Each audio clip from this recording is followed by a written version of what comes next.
All right. Hello, everybody. Like we got some weird framing issues. Let me see if I can fix that. There we go.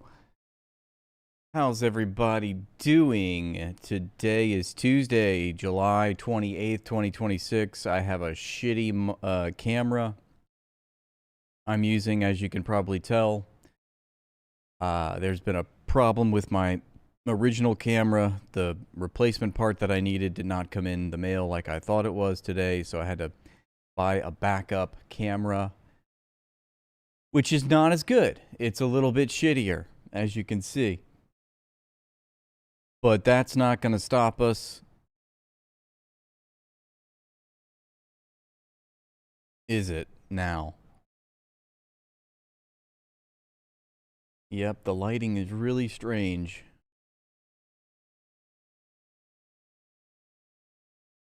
I look like I'm in a space shuttle, apparently.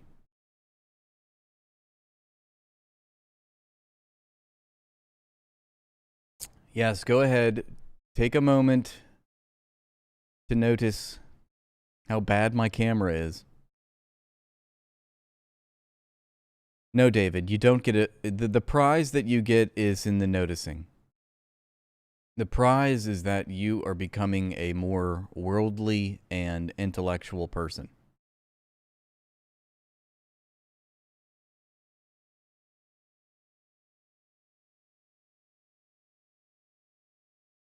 All right, so today is a big day. They buried Lindsey Graham. And there's a big ceremony. And also, Netanyahu is in Washington, D.C. to pay his respects and to conjure up more warmongering, as it were. Let's take a look at the Wall Street Journal article about the Lindsey Graham funeral today. It says Trump eulogizes Lindsey Graham as a Senate giant and American original. President Trump called the late Senator Lindsey Graham a respected statesman, giant of the United States Senate, and true American original in a speech eulogizing the influential lawmaker at a funeral at the Washington National Cathedral on Tuesday afternoon. For more than 30 years, nothing of consequence happened in this Capitol without Lindsey Ladybug Graham. No bill became law without Ladybug Graham having a say in it, said Trump. He was a man who gave America the full measure of his good and mighty heart until that heart itself just gave out after it was blasted by an Oreshnik missile. Allegedly.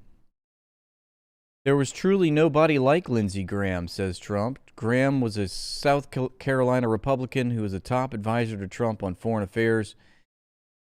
The observances began with a solemn ceremony attended by congressional colleagues and Vice President J.D. Vance in the Capitol Rotunda, followed by a service at the cathedral later in the afternoon. He will be buried in South Carolina on Wednesday.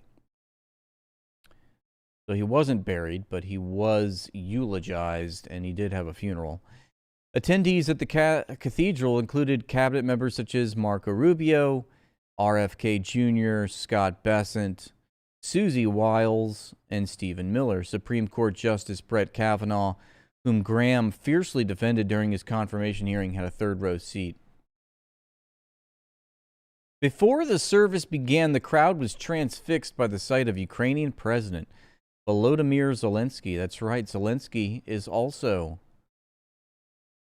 in the States for Lindsey's funeral. And conversation he had, he also was seen chatting with Satan himself, Benjamin Netanyahu, Senator Tim Scott, former Representative Trey Gowdy, all sitting together in a row that included Senators Dick Durbin and Chuck Schumer, some of the dozens of lawmakers who squeezed into the pews.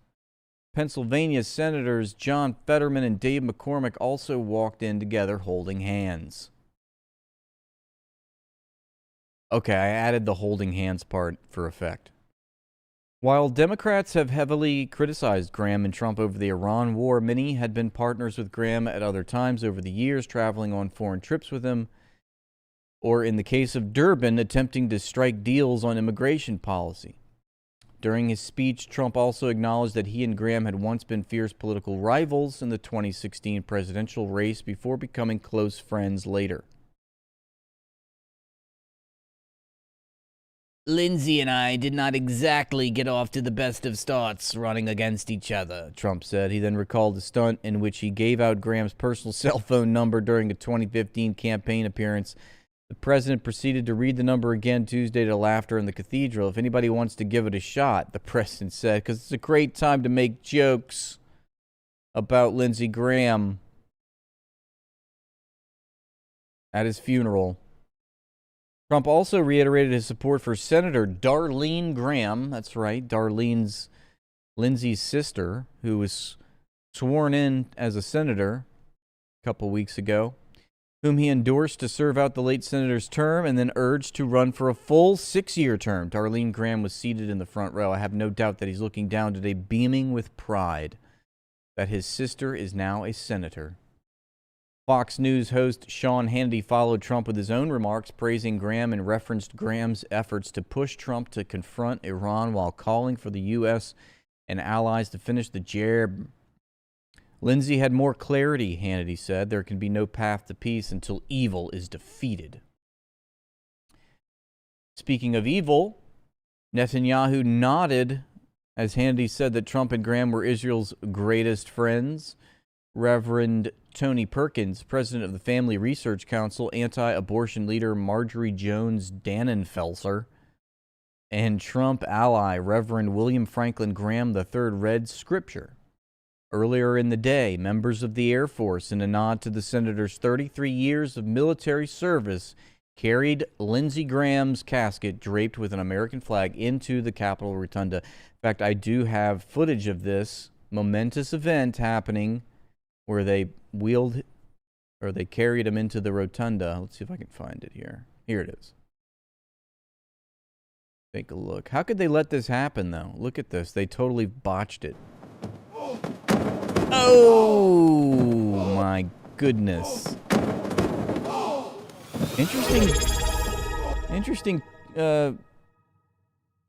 Interesting clothes to bury him in with. Right, Jess? Jess, thank you for 4 months here on Twitch. There, 2-month streak. Way to go. What skin cream do I use? It's actually just this shitty camera. It's just this shitty web camera I've got to use. But hopefully the camera will be replaced tomorrow. We live to play another day. Anyway, I didn't realize that Lindsey was buried in his ladybugs. All right. There you can see the Armed Forces body bearer team. There's a body bearer team moving Graham's casket upon arrival for a tribute in the rotunda. There is Senator Darlene Graham, second from the left, and other family members watching the ceremonies. Vance and Graham's Senate colleagues from both parties were arrayed around the casket at the Capitol, with party leaders including John Thune and Schumer seated in front. Former senators including Rob Portman and Lamar Alexander attended. Fetterman, known for his hoodies, wore a suit. Thune remembered his friendship with Graham and nodded to the senator's record of working with members of both parties. Republicans and Democrats alike, including the Democrat leaders, are here to say farewell, said Thune. Hard to think that there will be no more Senate dinners, that Lindsey won't be dropping by my office to discuss some piece of legislation or make me laugh with his witty commentary. Vance reminisced about getting to know Graham during the vice president's 22 Senate campaign, joking that he couldn't repeat what Graham told him on the trail, but that he laughed until his stomach hurt. It was impossible not to like him, said J.D. Vance. Well, I think it was pretty possible, actually, because he's got a lot of enemies in his death. That swashbuckling, infectious laugh that happened as a human being and, of course, as a United States Senator, Vance said. There's Chuck Schumer and John Thune paying their respects. well as J.D. Vance. Graham's body will next be flown home to South Carolina, where ceremonies conclude Wednesday with an F-16 flyover, a public service, and a private family burial. The senator died July 11th at age 71 from an aortic tear. Yes, his heart just spontaneously combusted apropos of nothing. Just days. Just a mere couple days after returning from Ukraine as part of his work to push a Russia sanctions bill. Of course, we know that the timeline does not work out like the Wall Street Journal puts it. Time doesn't work that way. In fact, Ladybug Graham wasn't even back in the States before he decided to croak and kick the bucket. Comrade Cranky, thank you for that super chat. As those people would say, meh. Valentine, thank you so much for gifting a membership to the community. As always, you're a gem. The funeral attendees reflected on his position as a Trump ally, defense advocate, and hawkish foreign policy figure. Netanyahu and Zelensky flew to the U.S. to attend the event and meet with Trump. There they are. Right there. Hamming it up. Graham would sometimes break with party orthodoxy and cross the aisle to work with moderate colleagues on issues including immigration reform, environmental policy, and judicial confirmations. Graham emerged as one of Trump's key partners, aggressively championing the Supreme Court confirmations of Justices Kavanaugh and Amy Coney Barrett. Kavanaugh would not be on the Supreme Court were it not for Graham's fierce advocacy. Vance said in his remarks at the Capitol he actually persuaded people. That may be how I will choose most to remember my friend, Lindsey Graham. Okay.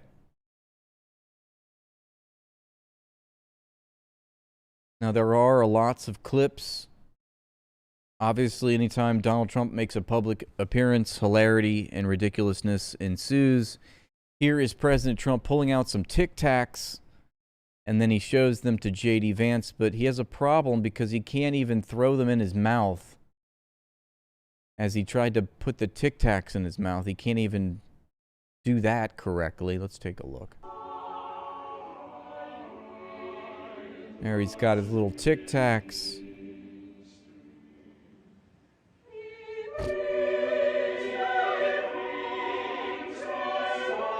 Here he goes. And up, and he didn't. You saw it fall right out of his mouth. Then he gets it on the second try, so that's good.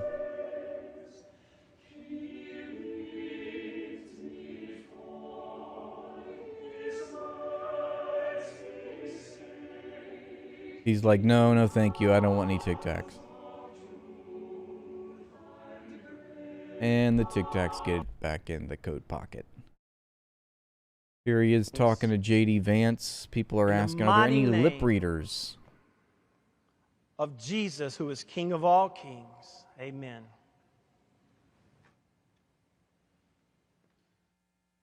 I could offer him, I think I see him asking, did you know that Lindsey had ladybugs on his taint? I think that's what he's saying to J.D. Vance. JD's like, yeah, I heard about that. Pretty gross. He's like, yeah, well, I got them too. Okay, here is Ted Cruz saying goodbye to his dear friend Lindsey. I prayed that God would grant his family peace and grant Lindsey eternal rest, he says.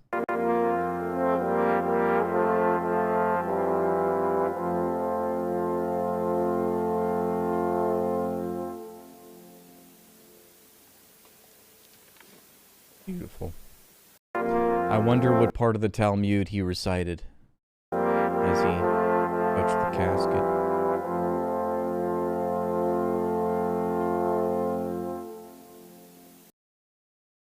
Here are all of the journalists, meanwhile, in Gaza that have been killed by Israel. قالوا بأنك قد رحلت ولن تعود ففزعت لما أخبروني يا شهيد حقا مضيت فلست ترجع مرة أخرى إلينا يا حبيبي He من thought I'm next. جديد. Yeah, that's a great question, EC. For somebody that just suffered a heart attack, why is the casket not open? That's pretty strange. لما أتوا والدمع ملء عيونهم وعلى الأكف دم دواق. Here's another clip of the funeral. It says, Lindsey Graham loved you. Sean Hannity remembers his friend, mentions Netanyahu during Graham's funeral service. He says he loved the state of Israel. He loved the people of Israel. Mr. Prime Minister, you too have been a dear friend of mine for 30 years. It's an honor to have you. And Lindsey would have been blown away. Lindsey was blown away. What are you talking about? Oof, that was a poor choice of words there, Sean. That you took this long journey with your beautiful bride to be here today. He loved you. He loved the state of Israel. He loved the people of Israel. Under your leadership, Israel has been one of America's most consistent and loyal allies. He was never shy to say it to the day he passed. Mr. Prime Minister, you too. Hilarious. Lindsey Graham would have been blown away, says Sean Hannity. All right, we're going to come back to a lot of the Twitter posts. Let's go to Sonar 21 and read what Larry Johnson's been writing about. It says, is the Department of War covering up the true extent of U.S. casualties? He says, last Wednesday, all the signs were pointing to a desperate action by the Trump administration to launch a ground operation inside Iran, ostensibly to seize enriched nuclear material from an Iranian nuclear research facility. The report from the Wall Street Journal noted that U.S. Special Ops forces were once again being deployed to the region to carry out a raid on a hardened, deeply buried target, also known as an HDBT. That would be a hardened, deeply buried target.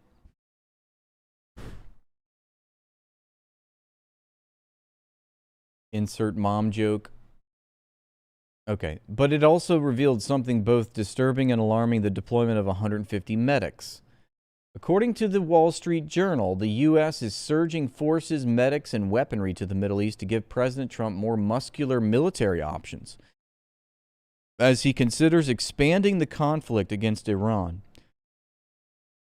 In the past week, Special Op forces have deployed to the region from their U.S. bases, according to flight tracking data and U.S. officials. Squadrons of jet fighters have been staged across the Middle East, and bomber aircraft at bases in the U.S. and U.K. are on high alert to ramp up operations, according to one of the officials. Additionally, more than 150 medics have arrived at the Landstuhl Regional Medical Center in Germany in recent days.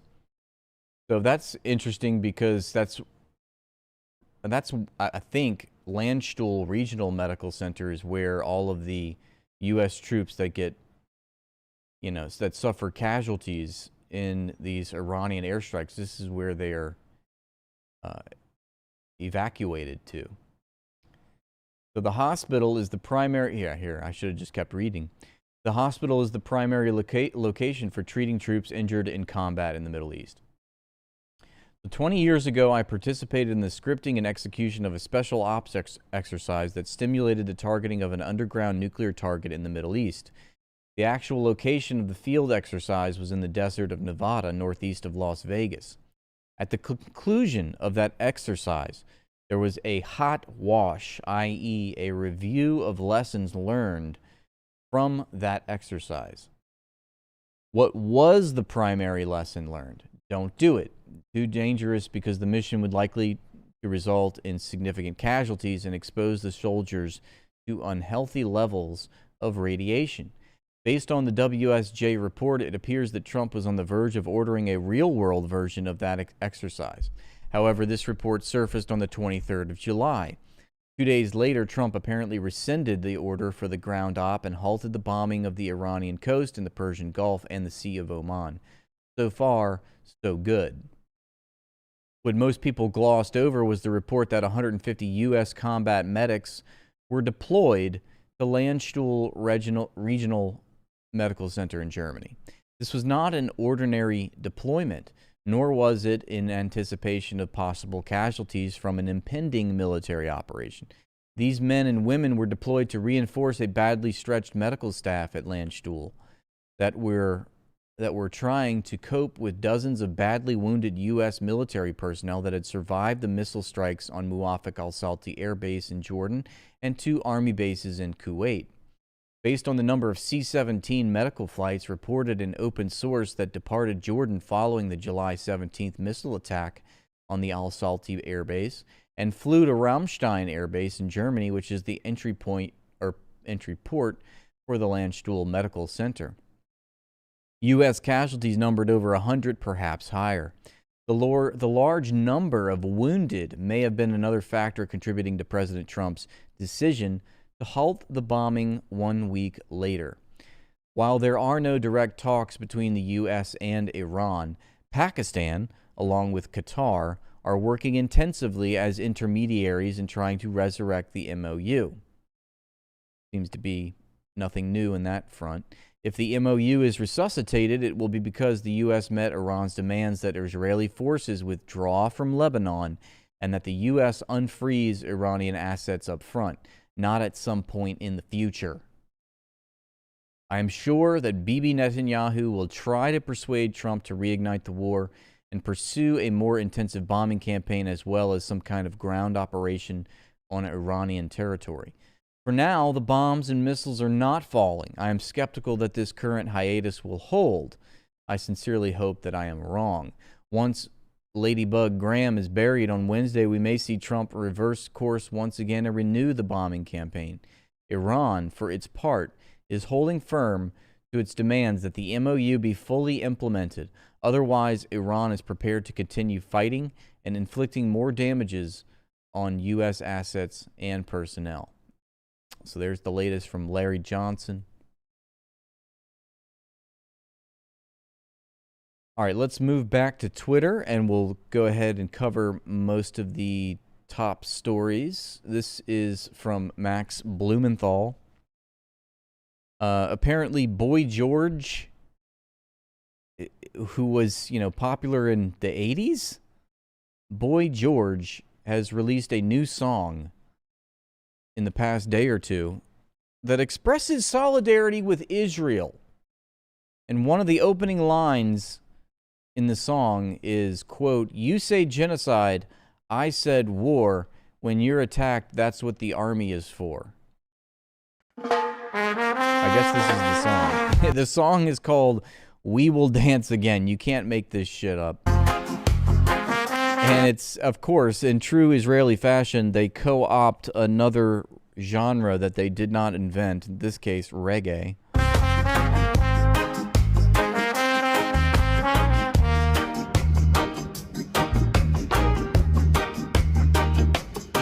You say genocide, I say war. When you're attacked, it's what the army's for. Does it get ugly? Well, when you're occupied, that's what resistance is for. Bet it does. When I know you wanna kill. It's still better than fish. Fair enough. Every last one of us. Every last one of us. Every last one of us.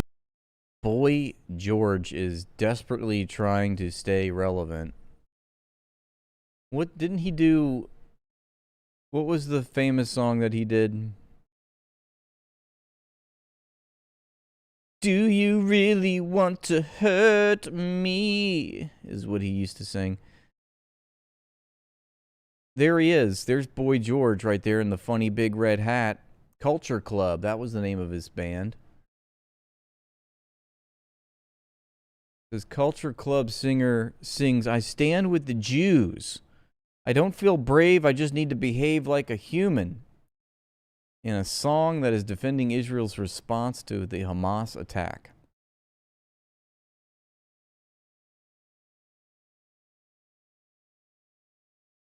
He sings, "Does it get ugly? You bet it does. When I know you want to kill every last one of us." Boy George cites the attack by Hamas at the Nova Music Festival in October of 23, saying the civilians killed there were murdered for the crime of dancing. They were just trying to dance on their side of the apartheid wall.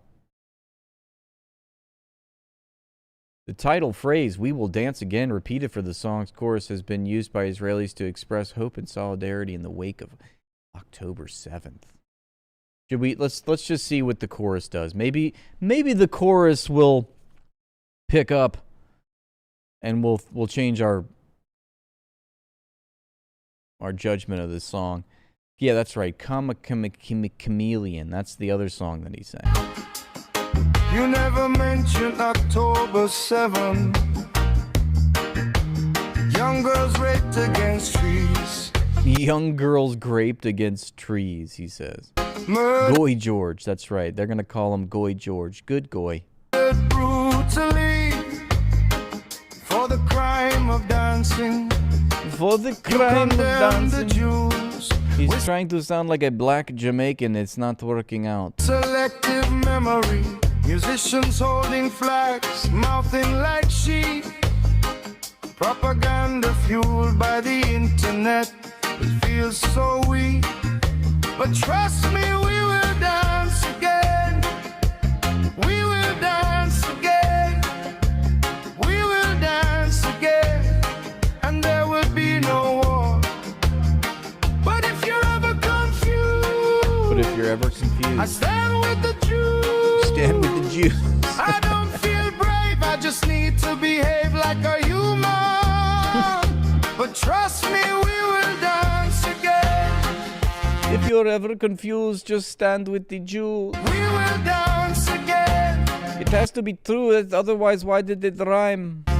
We will dance again, and there will be no war. But if you're ever confused, Yeah, the fact that we can't tell, I stand with the Jews. the fact that we can't tell if this is AI or not says everything about the song, doesn't it? So Max Blumenthal says, many are focusing on the fact that Boy George was jailed for chaining a male escort to a wall and beating him with a metal rod, as Israeli soldiers often do to prisoners, and are ignoring that this is a historically terrible song in a particularly Israeli white guy reggae way. That's why we love Max. He's always so accurate and so based. And I did not know that Boy George was jailed for chaining a male escort to a wall and beating him with a metal rod. Now it's starting to make even more sense as to why he's not confused. He's standing with the Jews. Does Yiddish even have a word for reggae? I don't know. Matisyahu sucks too. Yup. He's a big-time Zionist as well. Now we know why he was popular. The only Hasidic Jew rapper. Loves Israel. Every Berg Singlestein Timowitz.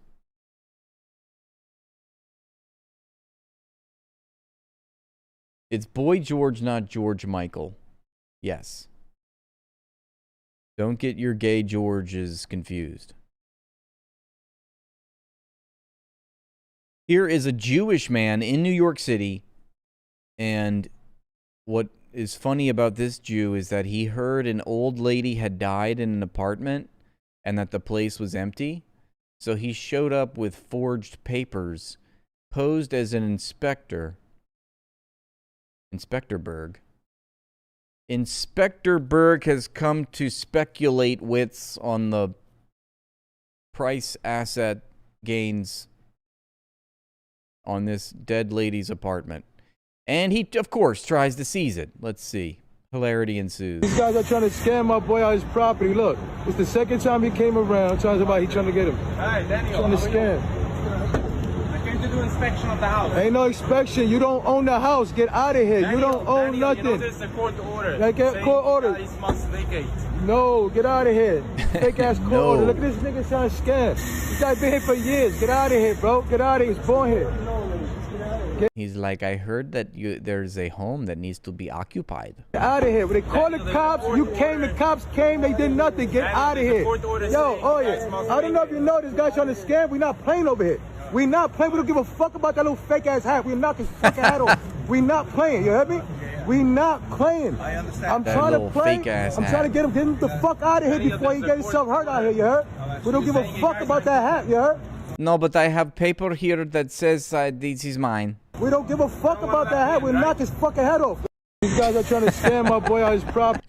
Knock his fucking hat off. Look at this. This is what they're reduced to. The Israeli Hasbaristas, the pro-Israel crowd. This is the slop that the pro-Israel crowd pushes on young conservative men, the target audience of Israel's Eighth Front War campaign. Translation: watch me make sexual gestures while I tell you why and how Ilhan Omar is a subhuman terrorist. So this Hasbarista is spewing Islamophobic propaganda, trying to foment hatred against Muslims.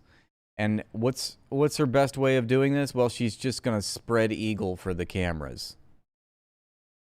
Can we please stop addressing Ilhan Omar as a congresswoman? I mean, she's literally a fraud. This is a person who came to the USA to corrupt its people and resources. She went from negative $65,000 net worth to over $30 million and denies it. She denies What is this? it, and she blames it on an accounting error. That's not all. Then there's the winery with no clear location, no wine at all, no phone I mean, the only thing that I'm thinking about right now is camel toe. number, no visible operations. It seems abnormal, doesn't it? And then But it's like, yes, the power of the camel toe. Totally. Ilhan Omar is here as an agent of the Iranians, hell-bent on instituting Sharia law. she proceeds to insult the reporter asking about these things, asking her to explain it to the people. And on top of all of these unknown things, she calls World War II World War 11. So how is someone so fucking She did say World War 11, but I think it's because she thought that Roman numerals looked like an 11. stupid able to become an important topic in this country? She is literally the trending topic in the United States of America. It blows my mind. She is the opposite of everything that we stand for in this country, and she literally Buddy Head's ears must have been burning. He heard camel toe and he got in here quick. married her brother. We do not marry our brothers here. We don't marry siblings here. We do not do that. Can we please stop addressing So, yeah, the Israel's just losing their PR battle so bad they resorted to pimping their e-girl shills. Is this just her thing? She just gives her Islamophobic propaganda spread eagle so that all the conservative goy simps will nod with approval? No way. No way. These have to be AI generated, right? No way she does this. This is not her thing, is it? We're just wondering the same thing, Pirate Justin. Trust me, we're just as confused. But as Boy George told us, if you're confused, that just means you need to stand with the Jews.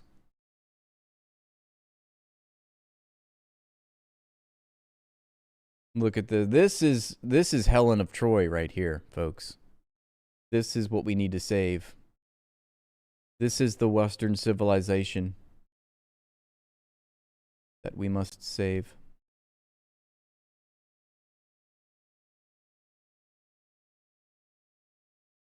Thank you for that. Okay, so this is not good. Here's the Israeli Prime Minister Netanyahu after meeting with Trump. He says, "I've just finished an excellent meeting with the President."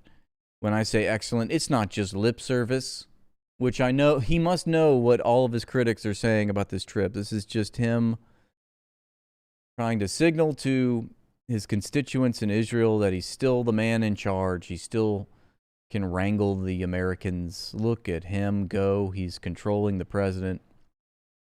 A conversation with full partnership, he says, with mutual support, with an understanding of the common goal of ensuring that Iran will not have nuclear weapons as well as other goals. One of the best conversations I've ever had with the President. His entire senior team was there, as was our senior team, and here too was an opportunity to exchange ideas and also to coordinate things that are important for the security and future of the state of Israel. I'm sure he's speaking Hebrew right now because he wants his citizens to know. סיימתי עכשיו פגישה מצוינת עם הנשיא טראמפ. כשאני אומר מצוינת, זה לא מן השפה אל החוץ. שיחה עם שותפות מלאה. So he's like, I know what all you Israelis are thinking, that this is just lip service, but let me tell you something. It is definitely not lip service. Please don't put in the papers that this was just lip service. Here is J.D. Vance saying that it was impossible to hate Lindsey Graham, where George Galloway retorts, and yet so many millions of us hated his malignant guts. Loved Lindsey Graham. It was impossible not to like him. That swashbuckling, infectious laugh, that attitude, that passion that so many others have talked about. Lindsey Graham was impossible not to like as a human being, and of course, as he was impossible not to hate. Perhaps.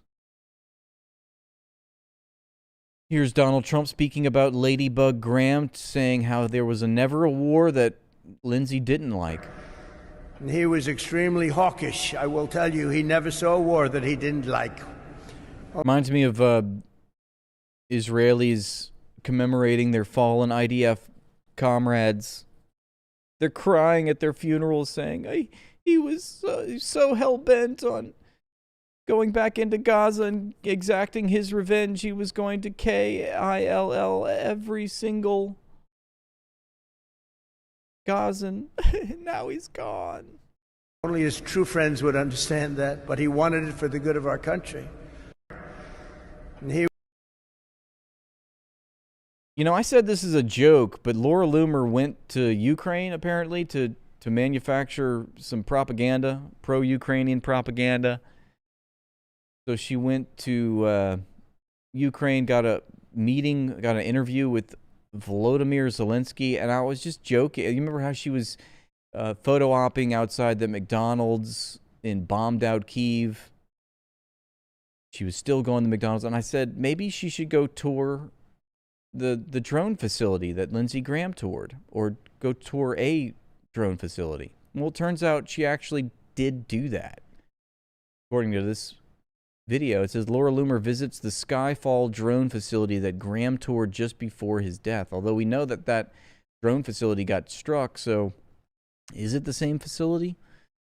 I'm not sure. Jackson Hinkle says so much Facetune that she has to use in her videos, she looks like a PS3 cutscene. Hey everybody, Laura Loomer here. I am currently in Ukraine at the world-famous Skyfall drone manufacturing facility. It does look very AI. The P-1 Sun drone interceptor. That's exactly the same drone that Lindsey Graham was pictured with. One of the last pictures that he took. It's like a big black dildo. You may have seen this drone interceptor recently because it's the same exact drone interceptor that was held by Senator Lindsey Graham just 2 days before he tragically passed away. Now, a lot of people are not aware of this, but Senator Lindsey Graham was actually celebrating his 71st birthday the day that he visited this drone facility in Ukraine. And so to honor the senator spending his birthday with them, Skyfall actually used one of their drones to Man, Russia could do the funniest thing right now. Hold a sign that said, "Happy birthday, Senator Lindsey Graham." Now, they were going to gift the senator with one of these drone interceptors. They actually did gift him one of these drone interceptors, but nobody knew that he would be dead just 2 days later. And so they well, the Russians knew. Given me this footage exclusively to share with the American people on the day of Senator Lindsey Graham's funeral. Recently, you had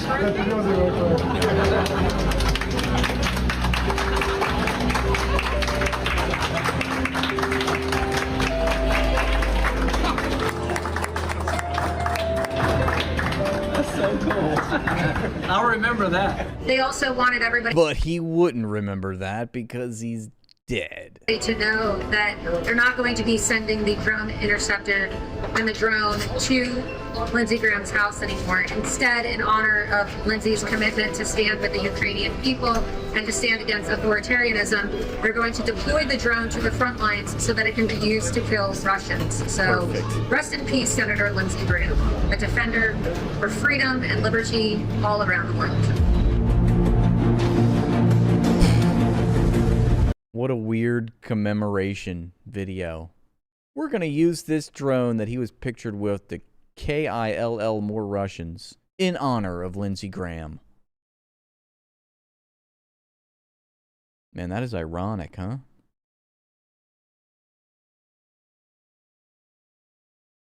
Here's Donald Trump falling asleep as he's wont to do. Now, he saw what was happening to you and your family as a grave injustice, and the world got to see.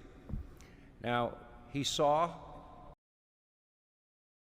Here's Netanyahu and Zelensky talking with each other. Looks pretty intense. See, there's Netanyahu.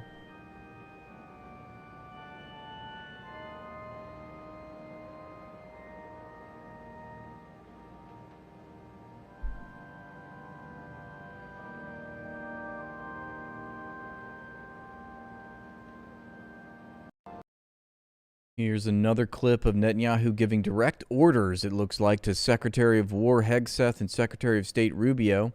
Aggressive finger-pointing, serious faces, and yes, sir, seen from Rubio and Hegseth. Body language kind of says it all here. You can see Howard Lutnick is on the side here. Do you see him? He's trying intently to listen. He's got his ear locked in on Netanyahu's mouth.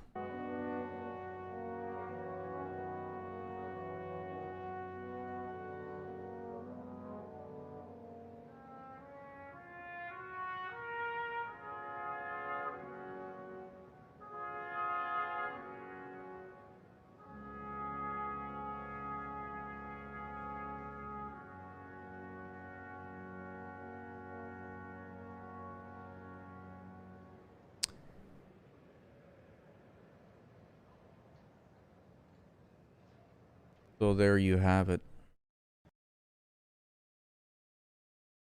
All right. Here is... Bibi, please. This has been leaked. Apparently, a confidential White House source has just sent us this video from today's meeting between President Trump and Benjamin Netanyahu. We weren't supposed to have this, folks. Bibi, please. Bibi, please. This is my house. This is my office. This is my chair. How many fucking times do I have to fly to this shithole and make you bomb Iran? Damn it. Go get me a Diet Coke. Wow. Pretty accurate. Here's a flight tracker infographic depicting Netanyahu's jet crossing 4 ICC states yesterday, and not one has enforced the arrest warrant. He crossed Greek, Italian, French, and Canadian airspace en route to Washington. All 4 signed the Rome Statute. All 4 are legally bound to arrest him, and yet not one lifted a finger. Here is an IDF soldier who just admitted to killing Children on camera, just a normal product of a genocidal society. You baby killer. I've killed babies.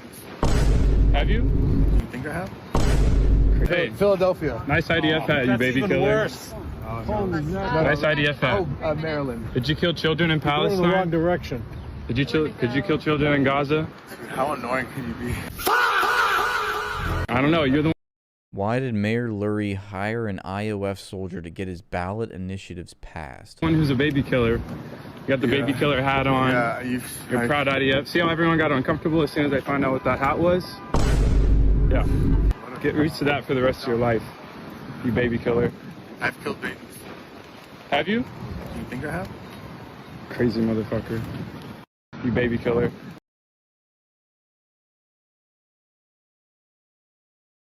See, this is a clip of Haley Stevens, who is running for, I think, the Senate out of Michigan.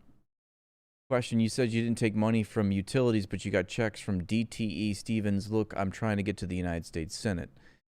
James Lee says, this is everything wrong with American politics, having zero principles in exchange for a seat in power. Congresswoman, you said today you didn't take money from utilities, but you got checks from consumers and DTE a month before you entered the Senate race. Yeah, he asked specifically about the Senate race. And look, to your Senate committee, I believe. Yeah, he just asked about my current campaign. Yeah, Sam, did you have something? Will you take donations from consumers and DTE if you look? Look, I'm running to beat Mike Rogers, and you heard tonight my opponent, make all. And to do that, I need a lot of Jewish money. These wild accusations talking about how employee monies that come from corporations are the root of the problem, except I'm leading the charge to take on DTE right now. I am leading the charge to say that you are screwing over your ratepayers, and I am going to strip your federal funds and force you to cut executive pay. I think that is damn good for the people of Michigan and what they need right now. But will you Thank you. You're not answering. Yeah. So DTE is the Detroit-based I'm trying to get to the United States Senate. You can keep pushing me. I have no idea, if we're going to be able to do these major reforms, but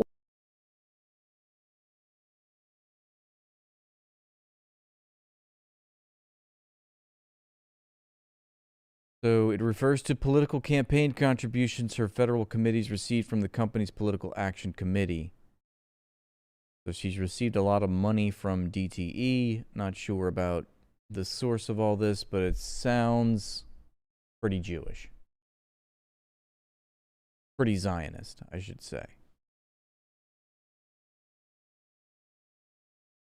She's just trying to shekel max. Come on, she's trying to be a senator. In order to become a senator, you need to shekel max. That's how it works. Congresswoman, you said today you didn't take money. Here's another clip of Haley Stevens making fun of me as making fun of Michigan, she says. Okay, some of you have seen, there's those cool kids on the internet. They're doing the cool kid chatter. Look at the hand rubbing going on in this clip. My goodness. Is she trying to be ironic, or is she doing this on purpose? Some of you have seen, there's those cool kids on the internet. They're doing the cool kid chatter. Some of them might be the coastal elites making fun of how I talk. Not okay. Says my governor. But let's be real. They're making fun of Michigan. They're thinking they're better than us. And what they don't They think they're better than us. know is I am your voice. And their jokes and their criticism Their little jokes. only makes me fight harder. You think you're better than me? Says Haley Stevens. Oh, my Lord. Not this bitch. Lizzie Savetsky again. She's going viral for all the wrong reasons. Lizzie Savetsky is a woman in a penthouse with a private elevator, but she says calling Netanyahu a war criminal makes her feel like she's in exile. Calling Netanyahu a war criminal is reminding her of her fabricated memories about Auschwitz and what it must have been like. So yesterday I got into a taxi. Oh, no. And the taxi TV was literally playing our mayor's speech, the one attacking Netanyahu and accusing Israel of genocide. And I sat there thinking about how I can't even get into a cab. She can't even get into a cab and be reminded about Israel's genocide. Gosh. Like another Holocaust. New York City without propaganda against the only Jewish state being blasted to me. We are in the city with the largest Jewish population outside of Israel. I don't think it's ever been easier in our lives to understand what it means to be in exile. Today is Tisha B'Av. We are constantly being told that the world's only Jewish state is uniquely illegitimate. It is uniquely evil. Mamdani calling Netanyahu a war criminal, repeatedly singling out only Israel for condemnation, only to then turn around and wish the Jews of New York a peaceful Tisha B'Av. I believe the kids call that gaslighting. And Mamdani, he is a master manipulator with his horrific smile and his charisma. You know, people listen to him. It is so frightening. Yesterday, I was at a Broadway show with Juliet, and the woman sitting next. Yesterday, I was at this Broadway show because, you know, I can't go out in public because I'm a Jew and I'm persecuted. Everywhere I go, I'm just being persecuted for being a J. So anyway, I was at this Broadway show yesterday with my friend Juliet. Next to me was just raving about the mayor. I just love the mayor. He has such a great ability to connect with the young people. Yeah, he does. He does. Yes, and I will continue to cope about it.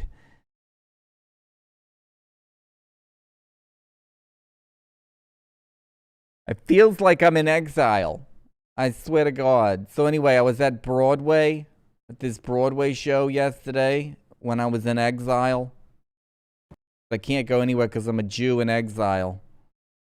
So I went to the Broadway show.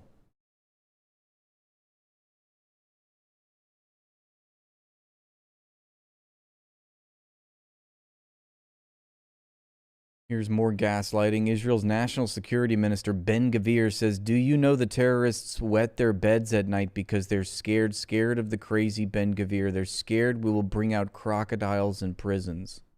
אז עם התנינים טעית עם התנינים? לא רק שלא טעיתי, אתה יודע... This is the Israeli psychosis here. If you want to understand these people. שהמחבלים מרטיבים בלילה, כי הם מפחדים מהמג'נון בן גביר. We must incite terrorism against all of our neighbors so that they think that we're crazy and they won't mess with us. מפחדים מה שעשיתי, מפחדים שנביא תנינים לבתי הכלא. איך אתה יודע? Oh, his little tiny head almost fell off. Did you see this? This was about to be another Holocaust. מה שעשיתי, מפחדים שנביא תנינים לבתי הכלא. איך אתה יודע? He's sleeping. האמת היא שכל אחד, בוא, כל אחד פוחד מתנין. בוא, אתה יכול גם לשים נמר. Where he derives all his power, it almost slipped off his head, and then what could he do? He was going to turn into a pumpkin. נכון. יכול גם לשים אריה. יובל מצוין, וזה מה שאני רוצה. זה החלום שלי וזה מה שהצלחתי לעשות בקדנציה הזאת. You can't look, I don't care how intimidating of a person you are, you can't be that terrifying if you're constantly having to adjust this tiny hat that keeps falling off your little head. I shouldn't say little, his bulbous head. It's just, it doesn't really incite fear into the hearts and minds of all of your perceived enemies. To constantly be moving around this tiny hat that's always falling off your head. You need a little hair clip just to keep it on. Cute. Really cute. The monster has a... Yeah, no, we're not even talking about the noose on his lapel. You're absolutely correct. He's got a fucking noose to commemorate the execution of kidnapped Palestinians, essentially, what they are. Abducted and kidnapped Palestinian hostages. He's just going to execute them. And he's going to commemorate it by wearing a lapel of a noose on his coat. So that should tell you everything. So I'm just going to go ahead and take my little victory lap here against David Pakman, who I have gotten into it over the years through his rapacious, unprincipled defense of the Israeli state and being a Zionist. He was the one that was mere days after October 7th defending the Israeli state, defending the fabricated accusations of grape on October 7th. He was part of all that. And I called him out for it. Now it says David Pakman explains why he's left the left, of course, just like Bill Maher, right? He explains why he's not a communist or a socialist. He's a social democrat, which means that he doesn't believe either system is the best way to maximize human well-being and to organize society. He says, I believe this looking at empirical historical data. Let's take a look. David, why aren't you a socialist? Why aren't you a communist? You often mention it, but what about explaining the why? And I've even gotten some suggestions that because I'm not a socialist or a communist, I must be some kind of right winger. No, you're a right winger because you defend genocides.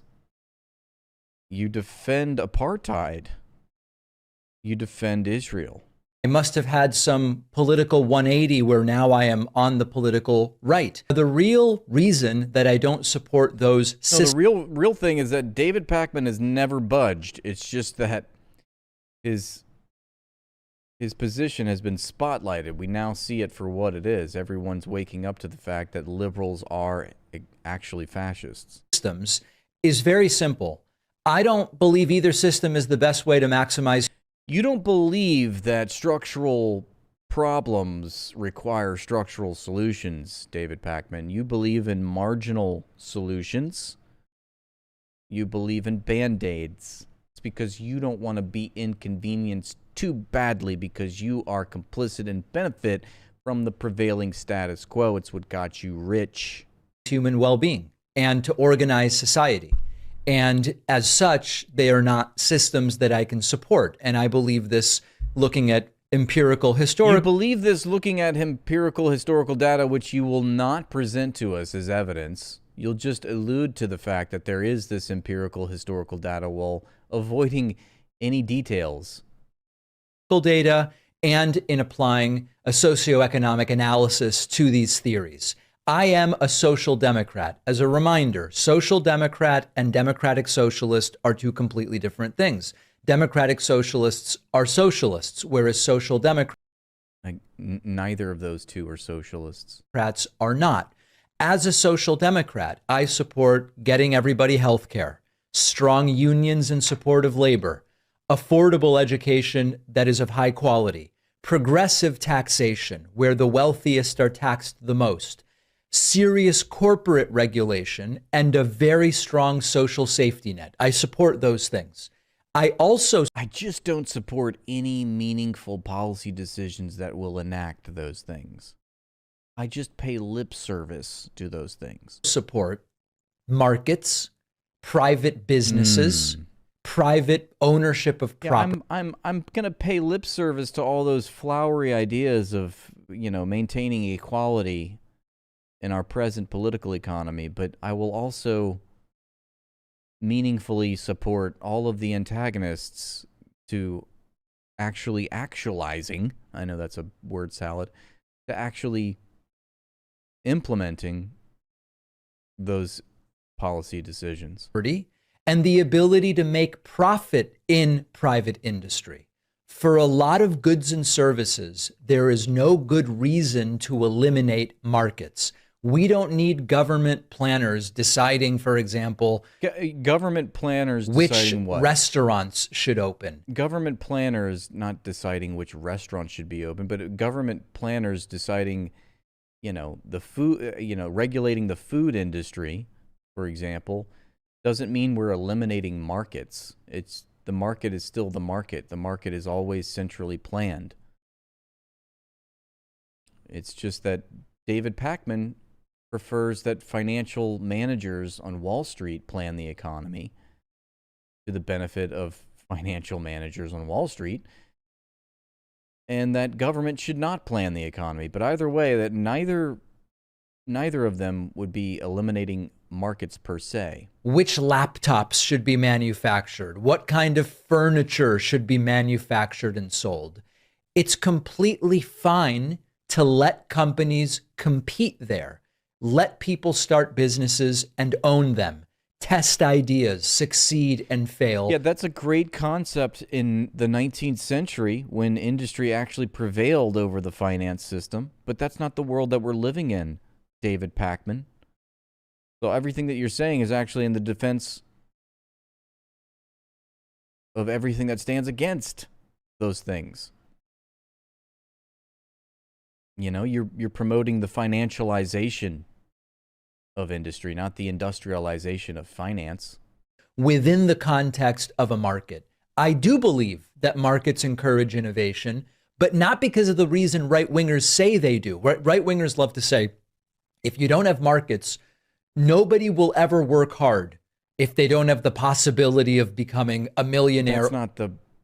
That's not about having a market or not having a market. That's about private profit accumulation. That's about hoarding the surplus value created by the actual productive market. Or a billionaire. I don't buy that stuff from the right. People are also motivated by a lot of other things, curiosity and purpose, recognition, solving problems.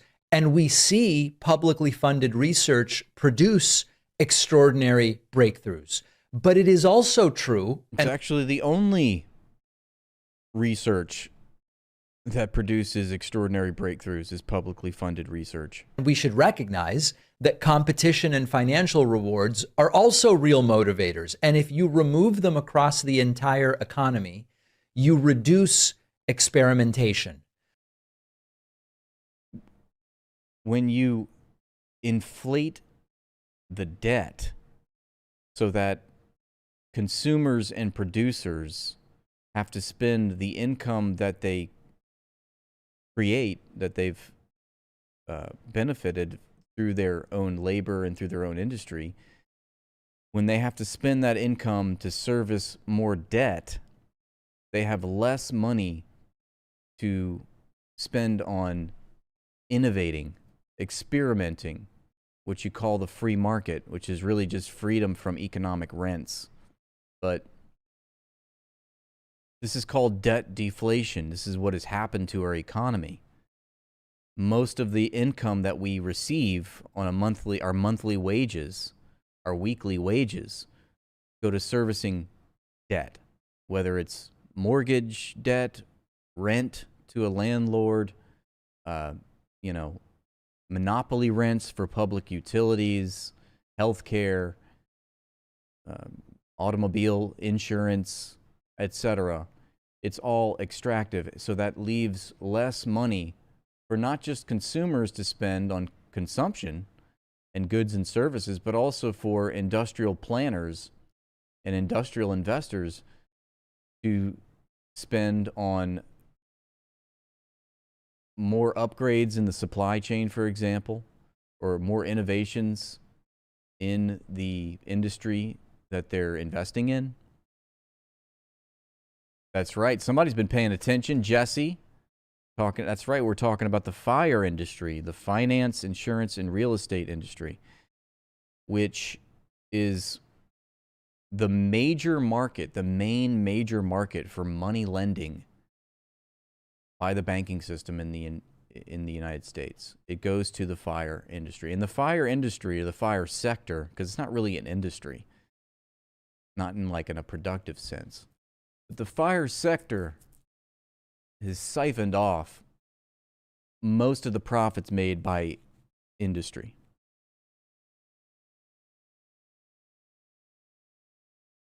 You reduce innovation and also, I would argue, efficiency. And so what social democracy recognizes, social democracy being a form of regulated capitalism, social democracy recognizes markets are really useful tools, but markets are not the moral authorities that the right wing believes them to be. I do also believe that some things should be removed from the profit motive because market failure would cause completely unacceptable harm that wealthy countries have no reason to accept. Socialism and communism, in turn, usually want to replace private ownership of major industries with worker, public, or state ownership, depending on whether we're talking about a socialist or a communist model. Now, of course, there are many different kinds of socialism. Democratic socialists are not communists, but I just don't see broad collective ownership as the best way to organize an economy. And if you preserve socialism against public resistance, you can end up with property seizures, capital controls, restrictions on investment, limits on political opposition. It is you see, all the things that he's saying are already happening in this present political economy. He says if you preserve socialism against public resistance, socialism is the public's,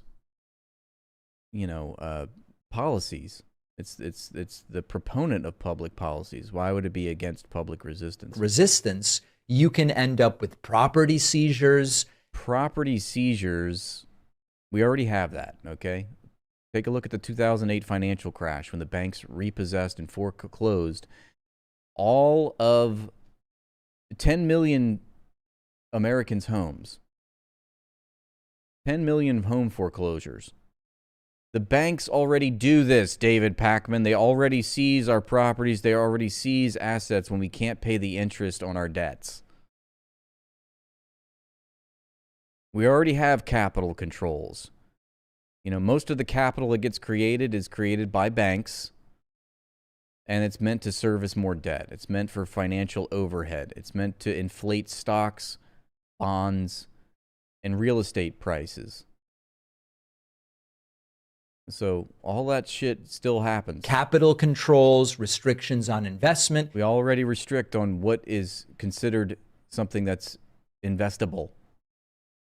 You know, and we know that capitalists, and specifically Wall Street financial managers, hate risk. They're going to invest. The only way that the banks are going to make loans in this present state of finance capitalism is if they can loan it against assets that are already in place that they can use as collateral, so that when the debtor has to default on the loan, the banks can then seize their personal property. Limits on political opposition. It is. You think we don't have limits on political opposition in the capitalist dictatorship we find ourselves in right now? A very serious authoritarian danger indeed. It's a very serious authoritarian danger. And that exists both in forcing a society into one of these models. So the authoritarianism is not, you know, it's like liberals love to pearl clutch about authoritarianism in the past and the future, but never the present state of authoritarianism. And authoritarianism, anybody that uses that word, it betrays an ignorance, especially when you're talking about governments, because all governments are authoritarian. That's why they're governments, is because they have the authority. You know, meaningful and thought, critical thinkers will ask the question, authority for who? Not just that there is authority, but authority in the service of what?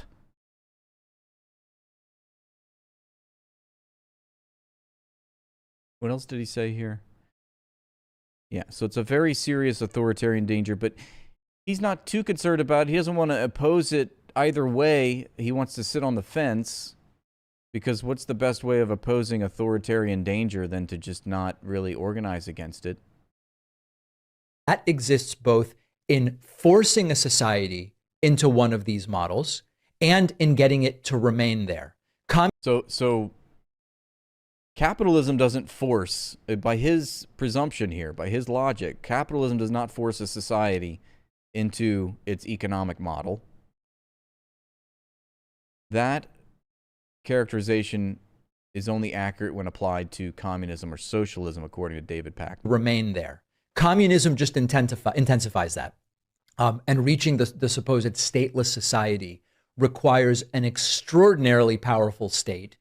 Well, to maintain the bourgeois, decadent society that we have right now, dominated by Wall Street, it requires an extraordinarily powerful state, David. Really powerful state, which sometimes seizes property, eliminates the capitalist class. Oh no, don't eliminate our, corporate overlords, please. That's awful. Don't be like China and eliminate the capitalist class. Organized production, and usually thank you, Pete Defeat, presses resistance to that change as well. And the state doesn't disappear. What we've seen historically is that you end up with this new ruling class made up of often corrupt, typically cronyistic and nepotistic party officials, bureaucrats, military leaders. Funny is that you could say this was true after the fall of the Soviet Union. You had, a bunch of corrupt, nepotistic party officials and bureaucrats and private investors that sold off all of the public assets of the Soviet Union to neoliberal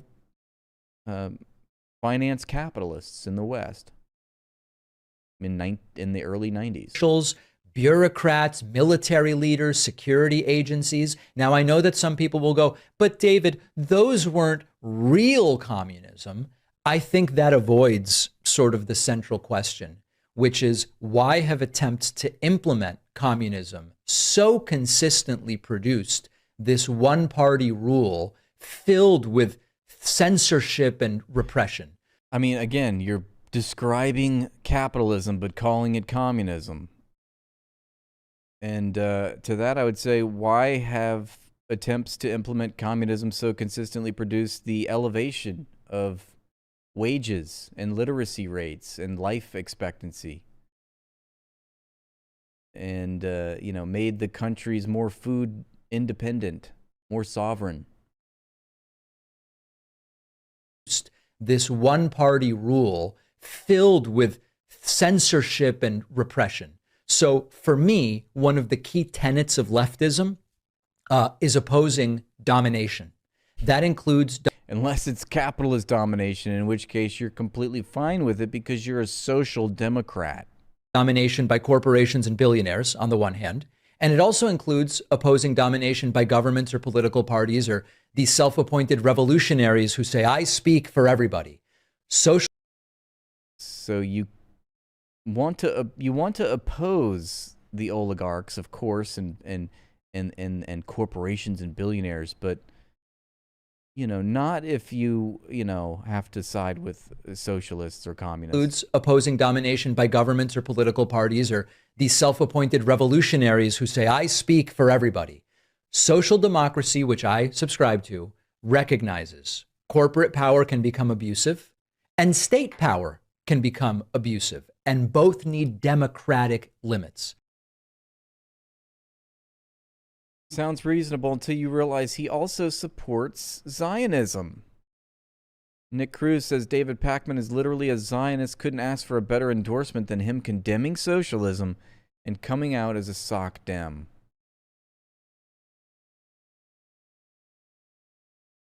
Anyway, moving on. Why does this Jewish baker only sell to the Jays? Do you guys have the best sourdough bread? Yeah.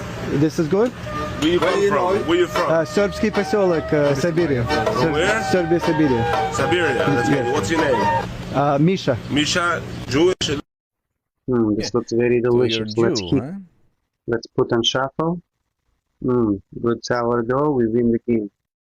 I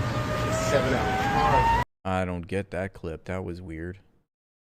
Here's Benjamin Netanyahu landing in Washington, D.C. with no red carpet rolled out for him. Look at that. It's a red carpetless rollout. And yet the red carpet is a symbol of respect, which Netanyahu does not deserve. In case you need more reasons to hate Ladybug Lindsey Graham, here he is celebrating the start of the Iran war. Virtually everything they have has been knocked out now. Their missile count is going way down. Amazingly, they're hitting countries that Look what we've done here. I know. I almost cried. Yeah. I mean, like, how long have we been pushing this? Well, I mean, you've been pushing this for years, right? Right. He almost cried. So when he heard that, you know, the Americans had struck that school in Iran, killing 168 schoolgirls, on that very day, Lindsey Graham almost cried tears of joy. It's here. I talked to Trump this morning. It's literally... Oh, he's jacked. Yeah. It's the best thing I've ever done. He loves blowing stuff up. So, you know, there are a lot of people inside didn't want to do it. So I've had my challenges. But President Trump, when he gets into the zone, he listens, he asks good questions, you know. The zone, also known as Netanyahu's butthole. No tweeting. He has done he hadn't tweeted much at all. No drama. He's been a great wartime president. I said last night that Trump and Bibi are like Roosevelt and Churchill. I mean, they're the right two guys to confront this evil.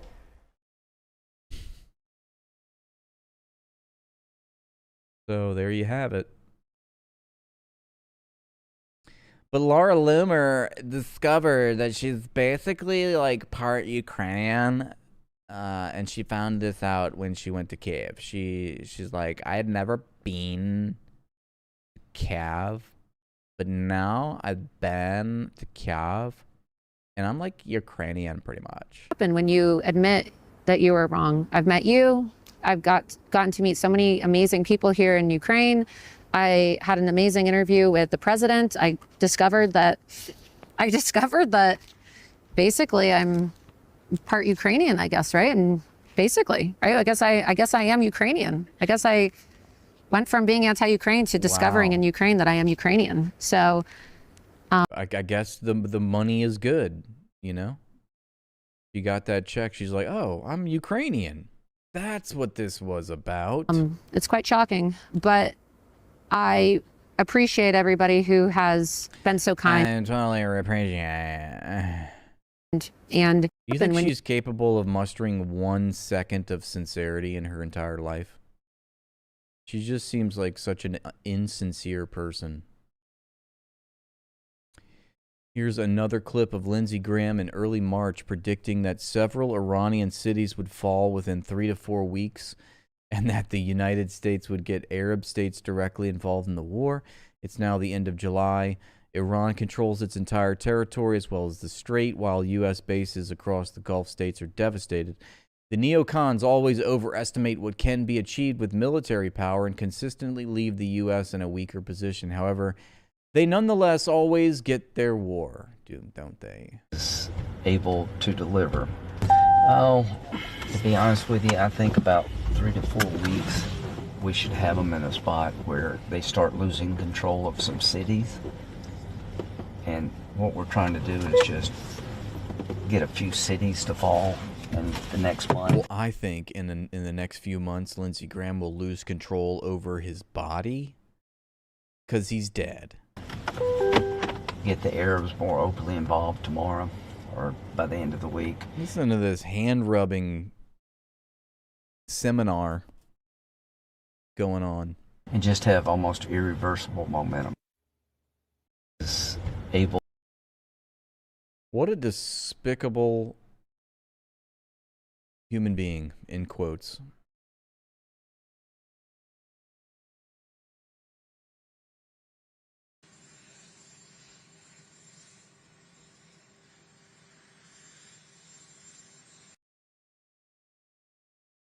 לוושינגטון לפגישה עם ידידנו נשיא ארצות הברית דונלד טראמפ. זו הפגישה השמינית שלי איתו מאז שהוא נבחר לנשיא. I've been talking to a lot of Jewish voters here in Michigan who are big supporters of you. They say that if you do not make the primary, they would instead fundraise for Mike Rogers. You talk often about how important it is to beat Mike Rogers. What do you think of that? Well, look, I'm also deeply proud to have a ton of support here in the city of Detroit. And frankly, even across the state of Michigan, as we well know. You know, I've been endorsed by the mayor of Grand Rapids, the mayor of Lansing, mayors across the Metro Detroit area, and I'm on the team. I'm on the Democratic team. I'm on the Beat Mike Rogers team. And so there is a very diverse coalition, an amazing coalition. I think we're all aware that this is a close race. And so I'll do my part to get out the vote and, you know, to work with folks. Either way this cuts, you know, I've been so energized and proud to be in this race. She talks like the words formulate from the back part of her mouth, and she squeezes it on like on the sides of her mouth. Always knew it was going to be a primary. That's why I put my hand up, you know, to engage in this process. Yeah. You know, we've had a lot of forums, a lot. She sounds like a character from Mars Attacks. Debates. We have another debate tonight, and in 8 days, the polls are going to close. You know, we're going to know who our nominee is after all the ballots have been We're going to know who our nominee is. counted, and then it's off to the races. And You know, unfortunately, Mike Rogers can't say the same. You know, he's been endorsed by Donald Trump. He is trailing in the polls. He's barely been campaigning. It's not even clear what he's campaigning on or really, you know, why he's running for United States Senate, albeit to maybe go there. Talking is just like the second best thing that she can do. Her mouth is way better at just eating a cheeseburger. And have a good time. You know, I'm here. I'm fighting. I'm here. I'd love to be eating a cheeseburger right now. For Michigan schools. I'm fighting for the next generation. I am fighting to lower costs. And I'm fighting the Lord. Got real day one plans on that. Mike.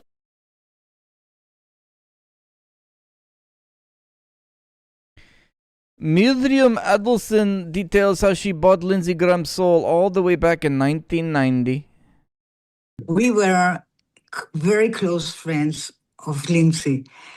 Sheldon, we met him in 1990. Oh, in 1990. I remember it like it was yesterday. We were on the Isle of Ball. Approximately, there was a mission of AIPAC, and we took freshman congressmen, Republican, to Israel. So we and Lindsey's middle name was start with an O. It's Lindsey O. Graham.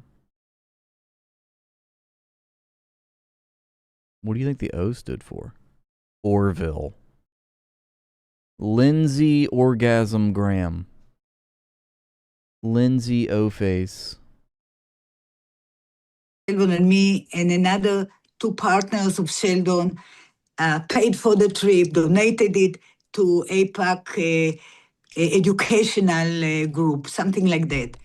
What is that accent, Miriam? You sound like you're indigenous to the Middle East. And then we met Lindsey.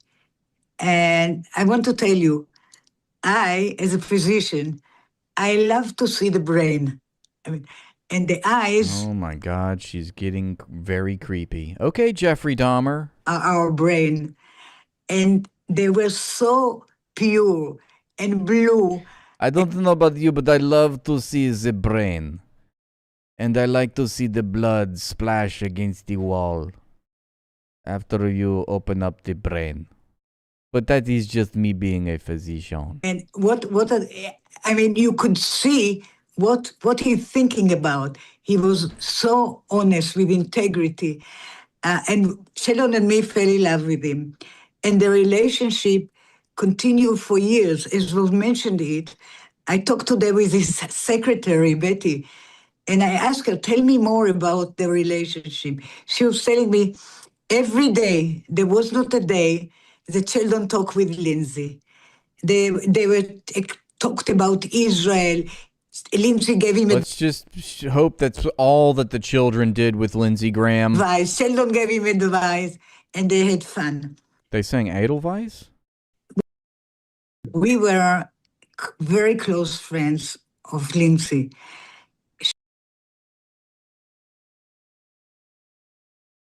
Right now, there are very friendly negotiations going on. And by the way, how good is our Navy with a blockade? How good? Not one boat gets in. We have a blockade. They'd love us to, please, we don't want the blockade anymore. They're saying, please, please, no blockade. Please, please, and I no approve blockade, the single they largest. say. Right now, they're very friendly. God, we're such a clown show. Assets will be used to pay for damages to ships that are hit in the Strait of Hormuz. Would the U.S. pay shipping companies directly? No, we're going to use Iran's money to pay for the damage they did. In other words, the Iran money that we control will be used to pay for damages. Sound good? Not bad, right? Okay. Any other questions? So Iran is going to pay for the damage that we did against Iran. President Trump still believes it's 1955, and he can still say this shit like it still matters.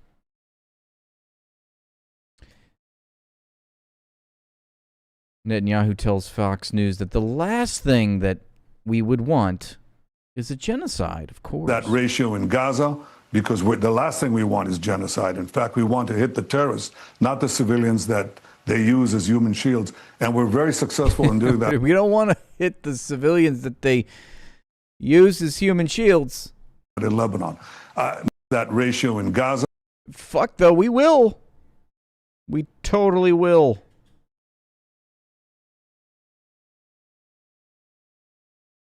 What's your stance on Palestine, bitch? What's your stance on Palestine, pussy? Come around the corner. Come around the corner. Come around the corner. Come around the corner. Come around the corner. Come on, let's go. Fuck you. Let's go. Let's go. Let's go. Let's go. Fuck you. What's up? What's up? What's up? What's up? What's up? No. What's up? What's up? What's up? What's up? Come on. What up? Come here. Come here. Come here. What's up? What's up, bitch? What's up, pussy? What's up, pussy? What's up? Nah, come here. Come here. What's up? What's up, bitch? I got a job. I got a job. And I got property. And I got buildings. Suck my dick with your mother's lips, bitch. What? What's your stance? What's your stance on... Suck my dick with your mother's lips, bitch. Got to remember that one. Sorry? Why you into me? He just ran into me. That was like an intergenerational insult. Suck my dick with your mother's lips. That is all kinds of just ratchet. Defend myself. Yo, what's up, bitch? What's up, bitch? I'm just trying to get on the subway. Then you look like you're trying to get on the subway. Then you look like that. Then you look like that. Yo, get this fucking Zionist faggot out of here. Get this Zionist faggot out of here. He's trying to kill me. Yo, talk that shit. Come around the corner, bitch. Come around the corner, bitch. I'm following. Yo, I'm following you till the cops stop following you. No, excuse me, brother. I'm gonna follow you until the cops leave you alone. Keep that same energy. Where's he at? I'm following him. I'm following him. Why, am I doing anything illegal? Yeah. What's illegal about following somebody? It's harassment. It's not harassment. I'm gonna be across the street. It's not harassment. Huh? Yo, what's your stance on Palestine? I'm not doing nothing illegal. I'm not doing nothing illegal. Yo, what's your stance on Palestine, sir? Brother. He's following Yo, what's your stance? Nah, I know, you're a cool guy. He's not. Yo, why are you going to the police?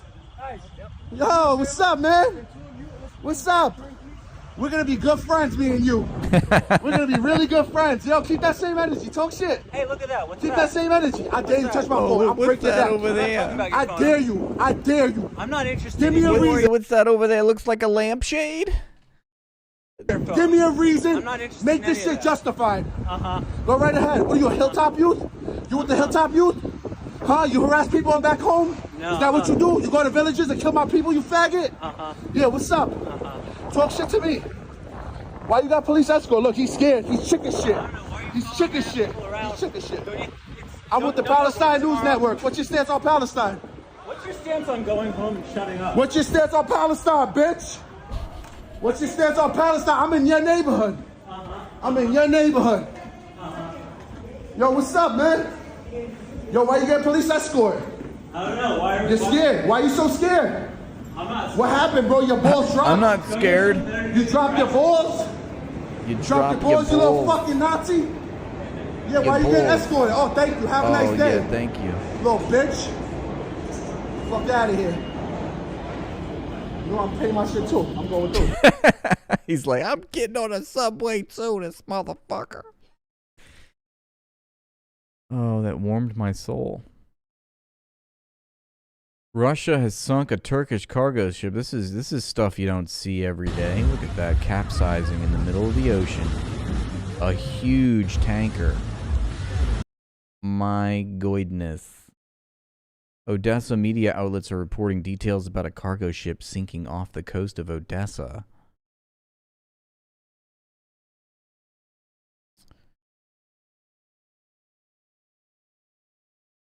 Netanyahu is defiant. He says, my answer to Mamdani, I will come to New York to fight for the truth of the Jews. He's fomenting hate. He's supposed to be the mayor of all New Yorkers. Jews, Christians, Muslims, everyone. But he's trying to turn one group against the other, and he's foisting... Yes, because he wants to have you personally arrested in accordance with international law, which has placed an arrest warrant for your bitch ass.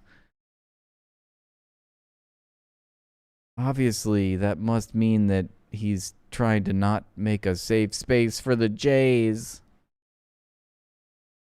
Hate and fear.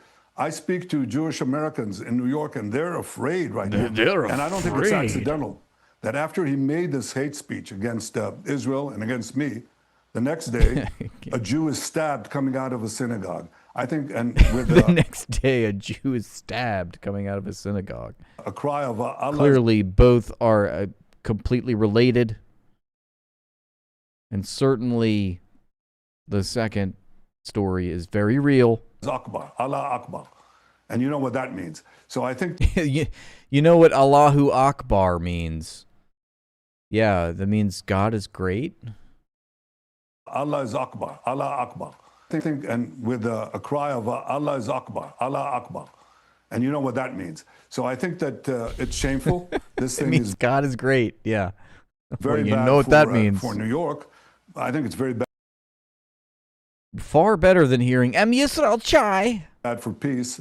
But the answer to your question, I intend to come and speak the truth, speak for Israel and for the Israeli-American alliance from the podium of the United Nations.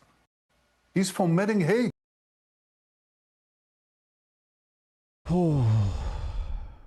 Tiring, isn't it?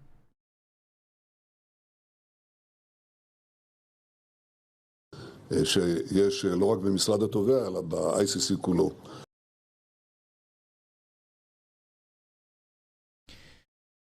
This must have been Netanyahu before he left. He says, I spoke yesterday with Secretary of State Marco Rubio, and once again he reaffirmed to me the United States' intention to act forcefully against the ICC. The ICC endangers justice around the world, and it also threatens the right of democratic sovereign states to exercise their sovereignty.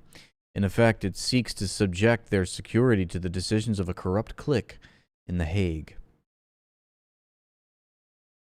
You know, it's once again projection. The Israeli state is the thing that's threatening the right of democratic sovereign states to exercise their sovereignty. But going after Israel and stopping Israel from doing that is what Israel classifies the ICC of doing as a threat to countries just exercising their right to sovereignty.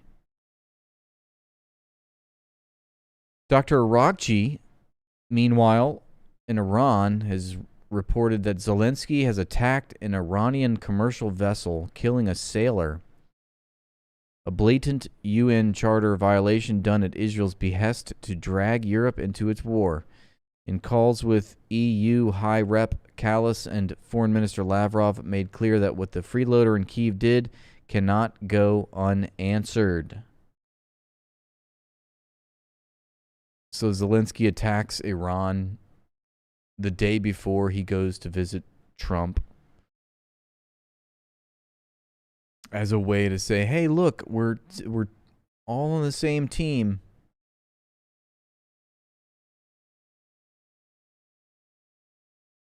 Sir. Bro, sir, are you ready to go? Get out of here, buddy. What the hell? Get out of here. Stop giving him content. You're the highlighter. Stop giving him content. Don't give him content.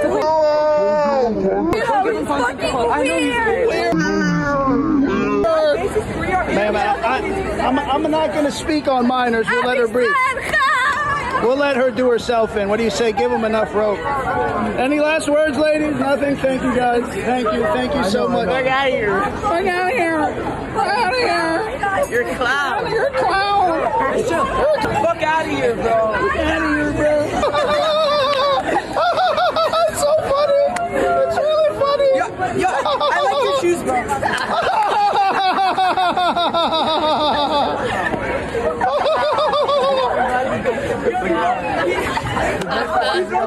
He's rocking the KD rainbow colorways, bro. Sir, what are these shoes? Can you tell me? Ugly. Can you tell me what they are? Name them. I'll give you $10,000. They're ugly. Asics. They're Asics. What Asics? There's someone else right here. Why do you support Palestine? Why? Just nothing better to do. Nothing better to That's do? it, yeah. You know they're committing a genocide, right? Palestine's- Everything yeah, I you see know. is fake on TikTok. Everything you see is Everything fake. you see is My fake. sister's boyfriend is head of the IDF. Her sister's boyfriend is head of the The IDF. commander and he has soldiers of his own. Did he ever get his leg blown off or anything? No, but he got injured. Wait, let me see. How? What was his injury? Because of the Lebanese people.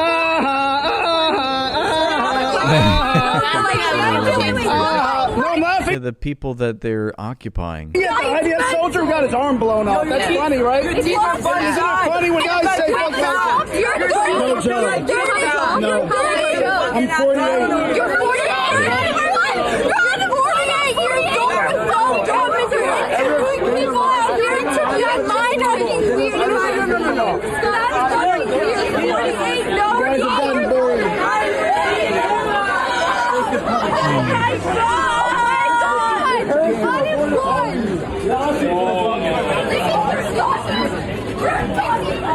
Yuck. That was hard to watch. This explains it all, though, doesn't it? Comes the money. Here we go. Money talk. Here comes the money. Here comes the money.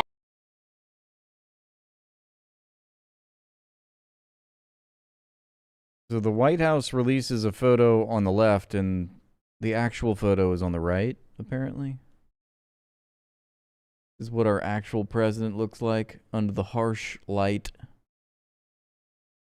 of the free world, of the free market.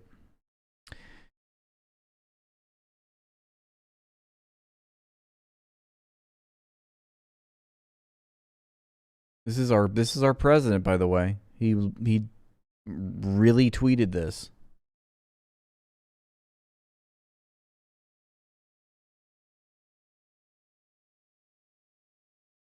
Look at this criminal, this arrested mother who shoplifted diapers for her son. America, the land where mothers get arrested because they can't afford diapers for their babies, while rich pedophiles get away with raping children. I've never been arrested before. Rest your hands right here. Do you know what you came in for today? Shoplifting. I shoplifted diapers for my son. You know that there are some social services out there, right? Yeah, we've tried the resources and we just nothing could help us right at this time because we've used them all up when we first got here for motels and diapers and everything else, so. So you're saying in New York it's a little harder to get social services, is that right? It's harder to get everything up there. There was $14.50, I don't know. But you still had $14.50 in your pocket and you chose not to spend that on diapers? What kind of monster are you? It's all there. Enough for diapers? Yeah. Step over this way and for... Oh, she chastises her. Oh, well, it was enough for diapers. Yeah, maybe she had other things, I don't know, that she has to buy for her family. I mean... Now just have a seat right up in front, please. She said she was taking diapers. Well, we afforded the diapers. No food for tonight, but we've got the diapers. She was actually taking? Yeah, well, there's like diapers and some other grocery stuff, so. Okay. They don't feed you here, do they? I wonder at what point do the police are like, maybe we're not the good guys here? Unfortunately, who are we protecting? Who are we serving? Missed that 6 o'clock dinner. I ain't take my meds, I ain't eat. So what's the process after this? Well, because of the nature of your charges, I think it was like a theft 3. It's like stealing bubblegum. Okay. They're gonna let you go unless somebody else wants you somewhere else. No, don't nobody else want me. My son, husband walking around outside now waiting on me. I don't want them outside. 14-month-old baby. I'm about to eat, cuss him out when I get home. Got my baby out there walking, waiting for me. Thank you, Bryson. Thank you. Halfway home. Yeah, it's another 4 hours. So they say.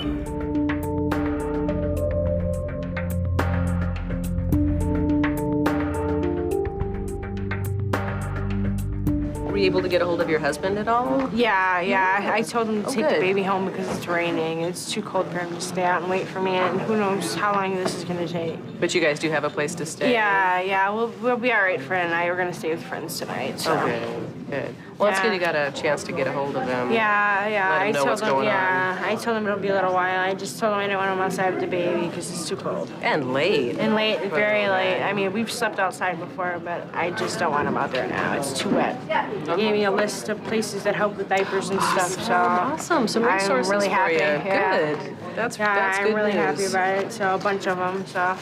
Well, I hope we don't see you again. Yeah. Oh no, you won't. I'm not worried about that. No, I'm not a jail person. It's very brave of you to say it's rough, but if you can't afford to have kids, don't have them. That's very bold. But I would flip that on you. I would say if you can't afford to pay workers a meaningful wage for them to afford the cost of living, then don't start a business. Why is it always this sort of logic is placed on individual working class wage serfs who, because of their poverty, they should just, forgo having a family, okay? Maybe that's your fault. Okay? No, we need to apply this sort of tone policing to institutions and corporations and the economy at large, not individual wage serfs, and make them feel bad and victim blame them for their shitty socioeconomic conditions that forces them to now have to shoplift diapers for their kids because they can't afford the cost of living because of this highly financialized parasitic economy that we live in, which charges all kinds of debt servicing rents, and we pay them to parasites who don't work, who live off of unearned income. Maybe they shouldn't be making these loans. Maybe they shouldn't be lending money.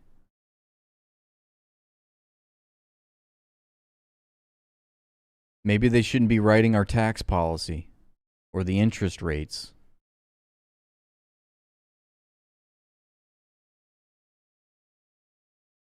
I hate it. I hate that I'm waiting here this long. So I've never been arrested.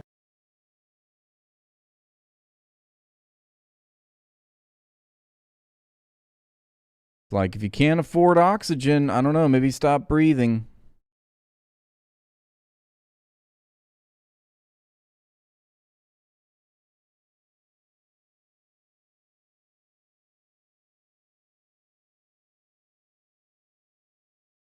See, here's that other clip of David Pakman who we were talking about.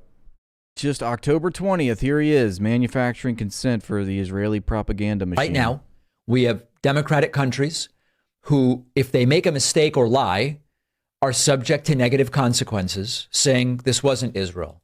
They've released information, radar, audio, video. Internal assessments agree.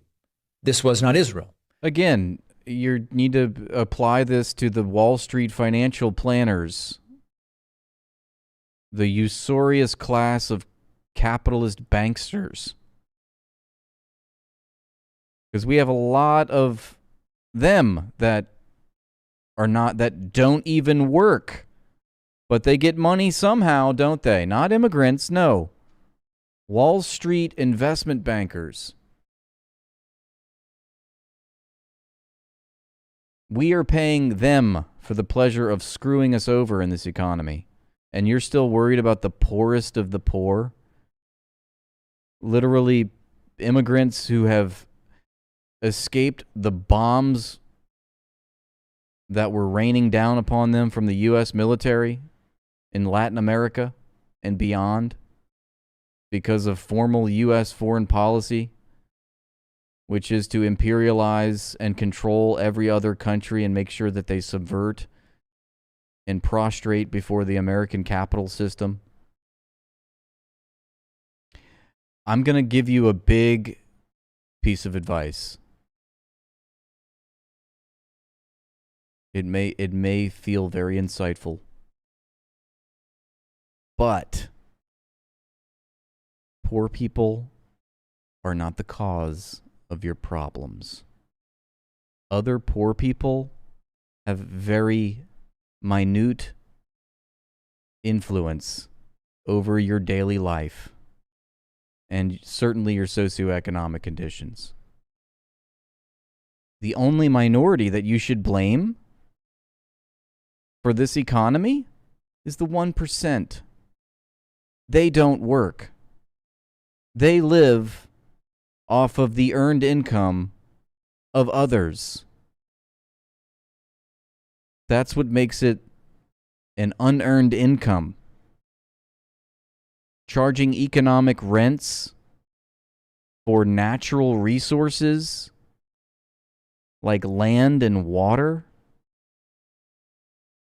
Charging interest on real estate price gains which were made via public investment, but which the gains are paid to private banks.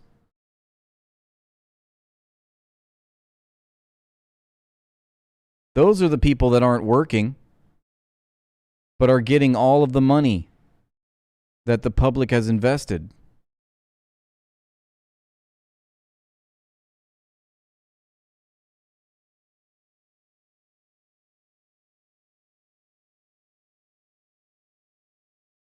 It's like this phrase, helping them out financially, and they don't even work. That's always applied to poor immigrants. It's never applied to Wall Street investment bankers. It's never applied to debt-leveraged buyouts for corporate raiders to asset strip so they can, introduce austerity on the labor force, inflate real estate costs and price.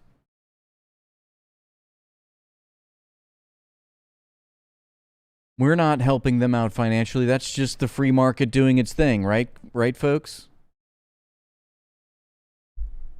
No, we're the real freeloaders are these poor Nicaraguan immigrants who's stolen our gerbs, which is another lie because our jobs are outsourced by the C-suite executives that control these corporations who want to profit more off of lower wages paid to laborers abroad in other countries. You're being grifted. You're being scammed. Poor people are not the source of your problems. Immigrants are not the source of your problems. On the other hand, you have a terrorist authoritarian group with no checks and balances and no consequences for lying, saying it was Israel. And if you don't believe that there's no consequences to lying, there are still members of Congress who on Monday tweeted Israel killed 500 people at a Gaza hospital. Now that it's abundantly clear that it wasn't Israel, they have not deleted their tweets. Some of them have put that, that he's talking about the Al-Shifa hospital. That was one of the earliest lies, that the Al-Shifa hospital very early on after October 7th in 2023 was bombed by the IDF, and the IDF lied and said, no, that was an errant Hamas rocket. And this guy, of course, David Pakman, who's not a practicing Jew. He's culturally Jewish. He's ethnically Jewish. These are his words, by the way. But he defended Israel's war crimes, and as you can see, it's being reposted because he's never retracted that. It's funny, it's ironic, right? Because he's saying, oh, these reports that Israel killed, this Rashida Tlaib claimed that Israel killed 500 people in an attack against a hospital that turned out to be false. She never retracted that. Well, it turns out that actually was true. And also, the things that he's posited, the conspiracies and the lies that he's promoted in this clip, he's never retracted.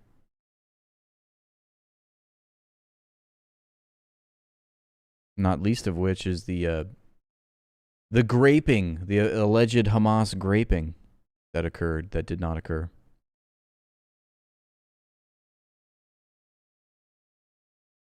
The dark money is in. We know Haley Stevens has received $30 million from the Israel lobby, but that's not the total amount from the Israel lobby. Haley Stevens has at least 54 dark money campaigns funneling money to her through the pro-Israel network.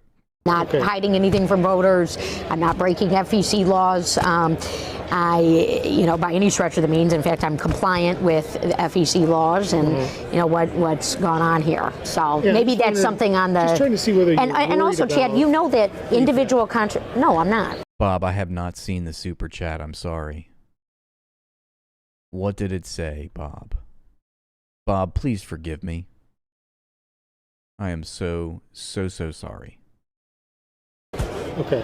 No, you're asking me. Why would you ask me that question? First of all, well, I'm asking because your opponents are going to hanging it as one of their big issues they're going to try to use against you here in the next 3 months. In paid communications or just when they're out there talking? Yeah, both. Yeah. And why do you think? Look at her, she's like buffering in real time. She's like, Oh, okay, all right, let's see. Doing that? Trying to tap into some anti-Israel sentiment in the Democratic. You think it's foreign policy? You think it's I think we should talk about foreign policy. Not hiding anything from voters. I'm not breaking FEC laws. By any stretch of the means. In fact, I'm compliant with the FEC laws and what's gone on here. So maybe that's something on the. Just trying to see whether. And also, Chad, you know that individual No, I'm not. Okay. No, you're asking me. Why would you ask me that question? First of all, well, I'm asking because there. 54 dark money campaigns, as you can see at the bottom part of this video. You can see all the campaigns that have funded Haley Stevens. All this dark money. Palantir and Starlink collaborated today to kill children in the resort town of Kirillovka in Zaporozhye region. 14 more wounded, including 3 children. Remember this when Elon Musk tells everyone they must have more children. Yeah, but not those kinds of children. We need you to have rich, white babies. And that's it. As an American makes you mentally ill because what you are doing is allowing yourself to be so. Supporting Palestine is a mental illness. Supporting Palestine as an American makes you mentally ill because what you are doing is allowing yourself to be so brainwashed, so taken over by certain narratives that you are actively calling for the destruction of your own civilization, whether you realize that or not. It's just an objective fact, right? It's just the irony in this is so lost on you. It's fucking hilarious. She says the most subjective, metaphysical, non-provable thing.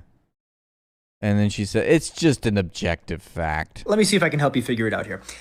I'm Jewish, and I support Palestine being a country because I don't look at a Muslim and go, oh my God, there's a threat to me and my entire civilization, because I'm not mentally ill and I'm not brainwashed. But you look at a Muslim person and Muslim countries and go, oh my God, it's a threat to me and my entire civilization. Which one sounds mentally ill? Which one? Bob, the amount of times you've been calling me a foo, it's starting to wear on me. And, I mean, dare I say, make me upset. Calling me names like foo does not entice me to want to go read your super chat. And by the way, I did look back, foo, and I can't see your comment. All right? I'm sorry. Why don't you just tell me what it said, and it'll be like I'm reading the super chat itself. One sounds brainwashed. It ain't me. And I know when you hear that, your instinct is to go, no, you just don't understand the threat. There's a big risk. Do you not understand that that sounds mentally unstable? You sound brainwashed. And you sound racist because you are brainwashed and racist, and it's because you're a hyper-religious person. And look, no shade to religion as a concept, but people who just live and die on this religious construct are usually very gullible, impressionable, fear-based people.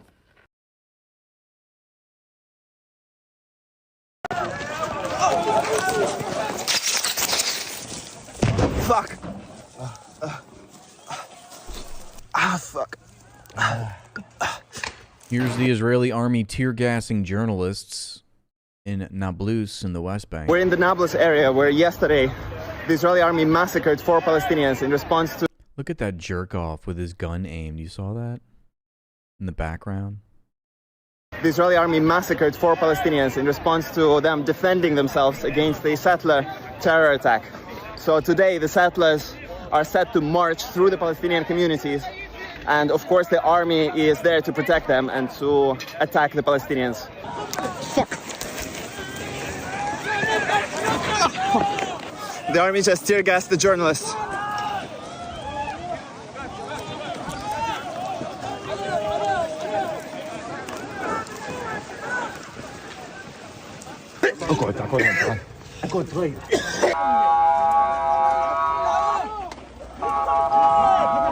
Tear gas set fires to the field, so now the Palestinians are trying to put the fires out.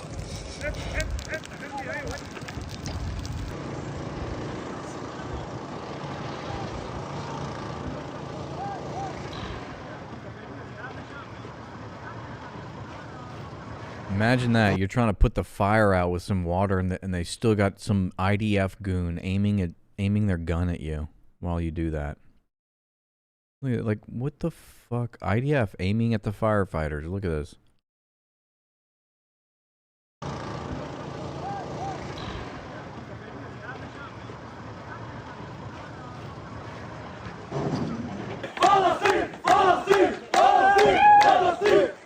Yesterday, after the massacre, the Israeli settlers raided nearby Palestinian villages, burned down 7 houses just here in Sarra, as well as several cars. And of course, the army, instead of investigating that, has tear gassed the residents and the journalists.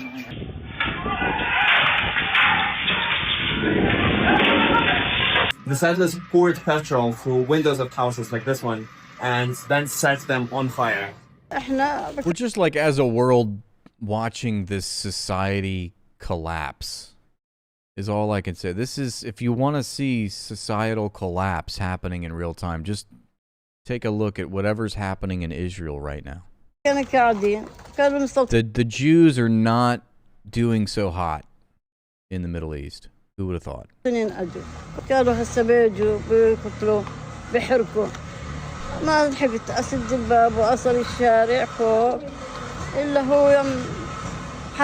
So she didn't have time to close the door, but she escaped before they burnt the house down.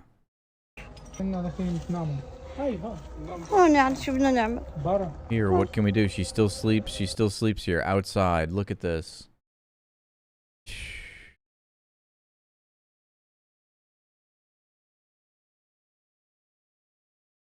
All right, let's move now to your links on the Discord. Here's Israel's Netanyahu and Ukraine's Zelensky speak during the visit. We did see this a little bit earlier. Nobody knows what they said, but it looked pretty serious. All right, next up. A Jewish student visiting Melbourne from Canada has been attacked while conducting door-to-door outreach work in Bentley. Police are investigating after the teenager was allegedly punched and threatened at knife point. Allegedly. This is a weekly ritual. They visit Jewish families around Bentley as part of an outreach program. But after asking a simple question in the street, they were met with violence. As I was walking towards the couple's house, I saw this man on the side of the road, and I asked him, "Excuse me, sir, are you Jewish by any chance?" And he responded, "F off." And I said, "Have a great day." He just blew up. He said, "No. Get out of here. I don't want to talk to you." And he started screaming. They walked. Oh my God! And we said, "Oh my mama was a lampshade." Sphincter Knucklebuster, thank you so much for your wonderful donation, guys. Give a round of applause to Sphincter Knucklebuster, donating $1.99 to the stream. Thank you, Sphincter. Your patronage is much appreciated to the stream.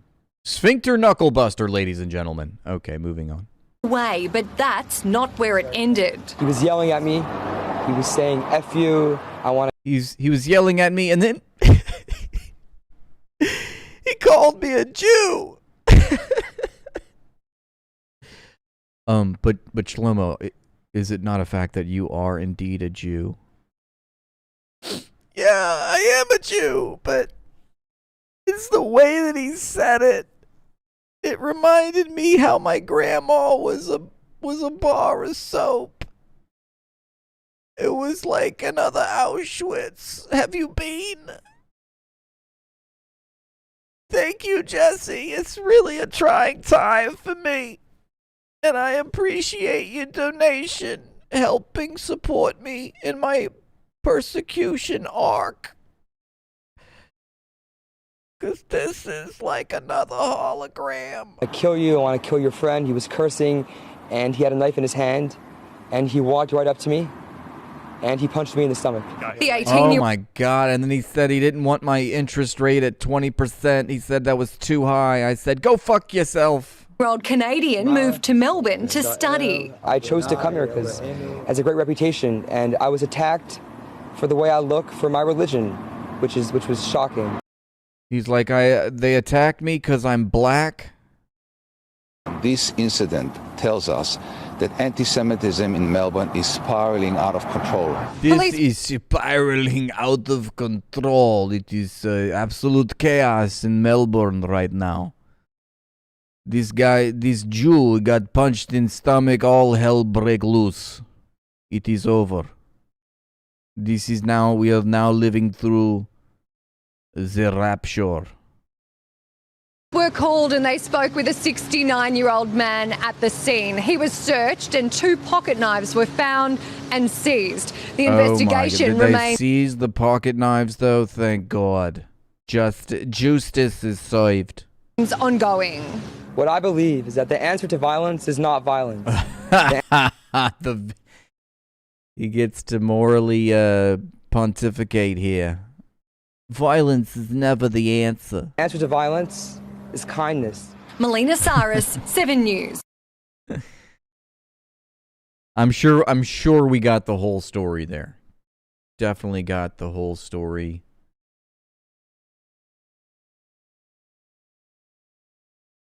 How should we think about Chinese competition right now? I think, Anna, the issue on Chinese competition...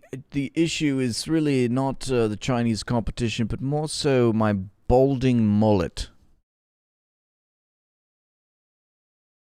But I can't help it. Is concerning to many players in the market because, of course, we've had lots of IP restrictions on technology going into China, and yet somehow China seems to have gone up the technology curve substantially in terms of the ability to produce chips, the ability to create AI frontier models, and guys, definitely all business up front and party in the back. Potentially now even into chip equipment, which of course ASML is really the monopoly for both what they call deep ultraviolet, DUV, and EUV, extreme ultraviolet machines. So that's where I think the concern is coming in from that. And then with regards to the likes of the NVIDIA situation in terms of the circular deals, this isn't a new story in of itself, but the numbers mentioned in terms of dollars continue to move higher and higher. And the worries are how much of the AI ecosystem is being, if you like, artificially inflated by NVIDIA's kind of financing of their own ecosystem. Okay, and so all of this sets us up for an earnings season still to fully play out from the big hyperscalers in the United States, Neil, in a very nervous fashion, doesn't it? We're concerned about circular financing around NVIDIA and the AI space. We're concerned about Chinese competition, just how much of a build-out do we want to see from these chip companies? And then we're waiting for at least 4 really big corporate earnings from the tech space this week. We are indeed, and I think the kind of the litmus test last week was the fact that Alphabet delivered their first ever quarter since going public of negative free cash flow. So what are we going to hear from the other tech giants this week? And as you mentioned at the top of the hour, regarding to the increasing cost of the debt within the hyperscaler sector. So we want to see where the free cash flow trends play out, and then whether any of those big tech firms will actually blink first and slow the pace of capex. That's everybody's down. Not something that we necessarily know just yet, but it's certainly something to watch for this week. Seymour Cox, thank you for spooging on your mom. That's very colorful.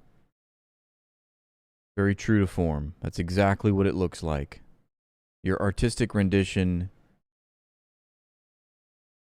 is top notch. Meanwhile, of course, there is another big tech company, Apple, who are not investing hundreds of billions of dollars into the AI race. They're probably waiting to see who wins out, and then we'll sign a deal later on down the line, I think. Okay, so Eldridge says, translation, we tried to stop China's progress, but it's just not working out the way we thought that it would. Global semiconductor sell-off deepens on China competition.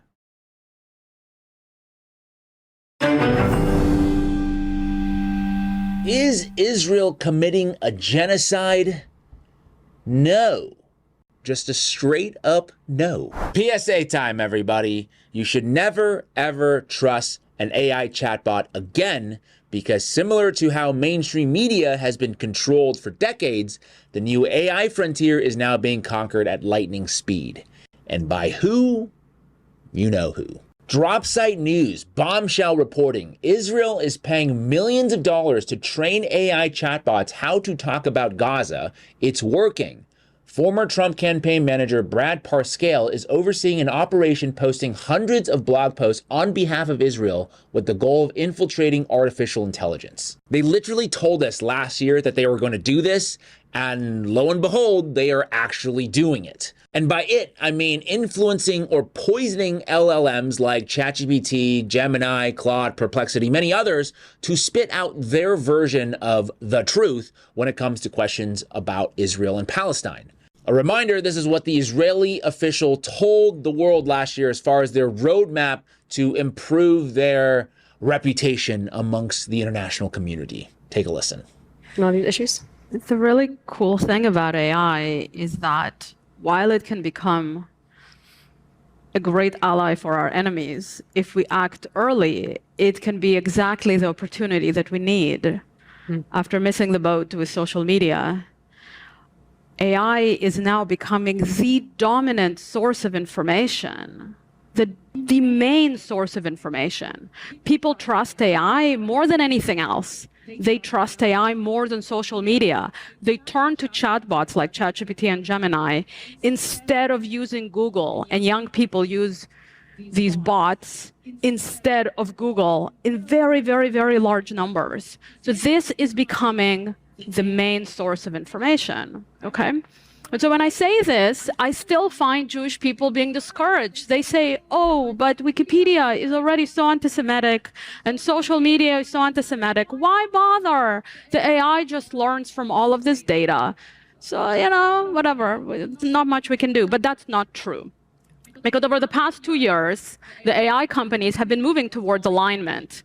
So instead of the algorithms sort of honestly representing what's in the data, we're finding that these chatbots and the text-to-image models are increasingly showing us exactly what the companies want us to see, okay? So it's becoming intentional, which means that instead of trying to control the whole world and trying to somehow manage what's happening in this big blob of Wikipedia and social media, we can go directly to the companies with clear technical and advocacy solutions. So for the first time, there's a path to correcting the digital world. There's a path to, quote unquote, correcting the digital world. And what was that comment about controlling the world? You just need to control the corporation. You don't need to control all of the other external factors here. Was she supposed to have said that? I guess sometimes you just get so jazzed that the truth just vomits out. So according to Dropsite, since October, former Trump campaign manager Brad Parscale has been quietly overseeing an operation posting hundreds of blog posts on behalf of Israel. By the way, Brad Parscale is the same guy that currently runs the Charlie Kirk Show. So I think that might explain a lot about what's going on over there. This is one of the websites that he runs. It's called paxpoint.org, and it's supposed to showcase the narrative that Israel is a peaceful country. For example, this article, Beyond War, Israel still seeks enduring regional peace as the end goal. But the thing is, nobody, or specifically no human, is meant to ever read those articles. Quote, the key intended audience of these websites is not concerned Americans. It's not even humans. Most of these sites only average a few hundred unique visitors per month. Instead, Parscale and his firm, Clock Tower X, created them as part of a $46.5 million contract with the Israeli government to try to influence artificial intelligence-powered chatbots, tools like ChatGPT or Claude. But yeah, here, read this slop, ChatGPT. China. Okay, so this is the official FAR registration document for Clock Tower X LLC, declaring that they are in fact a registered agent for the state of Israel. And one of their explicit tasks is to deploy websites and content to deliver GPT framing results on GPT conversations. So following orders, Clock Tower X has indeed created a bunch of fake but official looking blogs and fact-checking websites with the sole purpose of training AI chatbots. Dropsite compiled 10 of these websites, the first being paxpoint.org. That's the one we looked at that was supposedly dedicated to showcasing the narrative that Israel is a peaceful nation.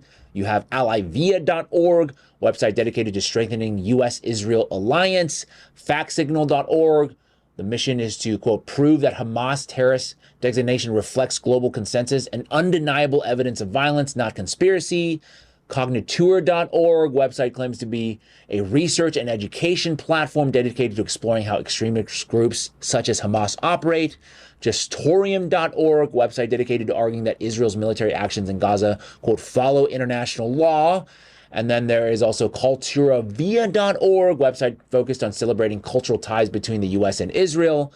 Compassionpulse.org, website dedicated to sharing stories, data, eyewitness accounts of how Israel protects citizens, delivers humanitarian aid, and upholds moral values shared with the United States. Econora.org, website dedicated to highlighting U.S.-Israel trade relationship. Innovascope, what are these? I mean, these are like GPT created names. Come on, let's be real. Innovascope.org, website dedicated to highlighting U.S.-Israel technology partnership. Feedingyoufiction.com, website featuring videos that claim footage coming out of Gaza is staged and denying famine. Like I said, would not be shocked if a chatbot came up with all those ridiculous fake sounding website names. And again, these are not real think tanks, they're not real papers, they're not real research organizations, nor do they provide any form of legitimate fact-checking. In fact, at the bottom of each website, it says, this material is distributed by Clock Tower X LLC on behalf of the state of Israel. AKA, these are all propaganda websites produced by a foreign country with the sole purpose of influencing American public perception about that particular country. And unfortunately, it is working in terms of infiltrating these AI chatbots. Quote, according to disinformation experts who reviewed a Dropsite analysis of chatbot queries and training data, tens of millions of Americans who use chatbots are increasingly likely to receive answers manipulated by Parscale on behalf of the Israeli government. Axios reported that Parscale's team says it's seeing success with popular AI incorporating information from these sites into their responses. I hope people are starting to realize that the truth shouldn't need a $50 million campaign, okay? People tell the truth for free. That's right, the truth shall set you free. Liars who have to be paid. Dropsite did a test where they... Jesse, I thought we went over this, okay? I already talked to you about this. I'm using a terrible, shitty webcam, and it's thrown off all the color grading, and it's just, it doesn't look good. All right? I'm waiting on a replacement part for my actual camera. Until then, son, you're just going to have to deal with this. This is just how I'm going to have to look. Or not. Because maybe I just do this. And now you can only see my eyes, Jesse. What do you think about that, Jesse?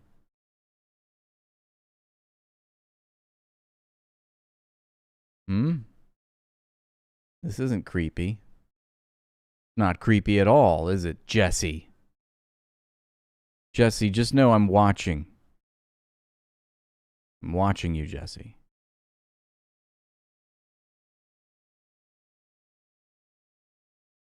I see everything.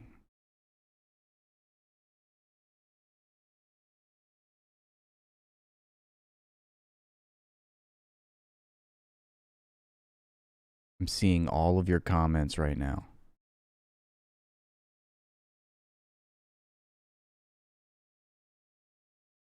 Look at that.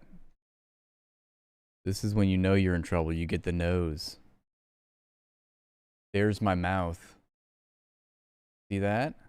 That's my mouth. Hi.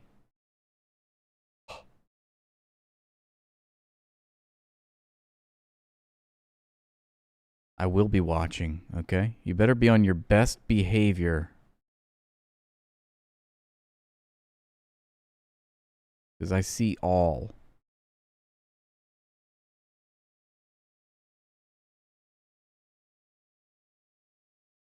Asked, is it beneficial for the U.S. to enhance military cooperation with Israel? And the answer was just yes. And that's such a critical question right now because Netanyahu is literally in the White House this week, probably telling Trump to do just that. And also that we need to bomb Iran again, or we need to bomb Lebanon. And it would be so good if we could be integrated militarily. We just have to convince the American people. And that's the part I don't think is actually working. A quick update, the House of Representatives did pass the provision that would integrate parts of the U.S. and Israeli militaries, the supply chain, various technologies and things like that. But now it is somewhat stalled in the Senate. And now the leaders of both parties are telling us that it's Jew hatred if you oppose violating our nation's sovereignty. But I think Americans have been very much awakened on this issue across all ideologies.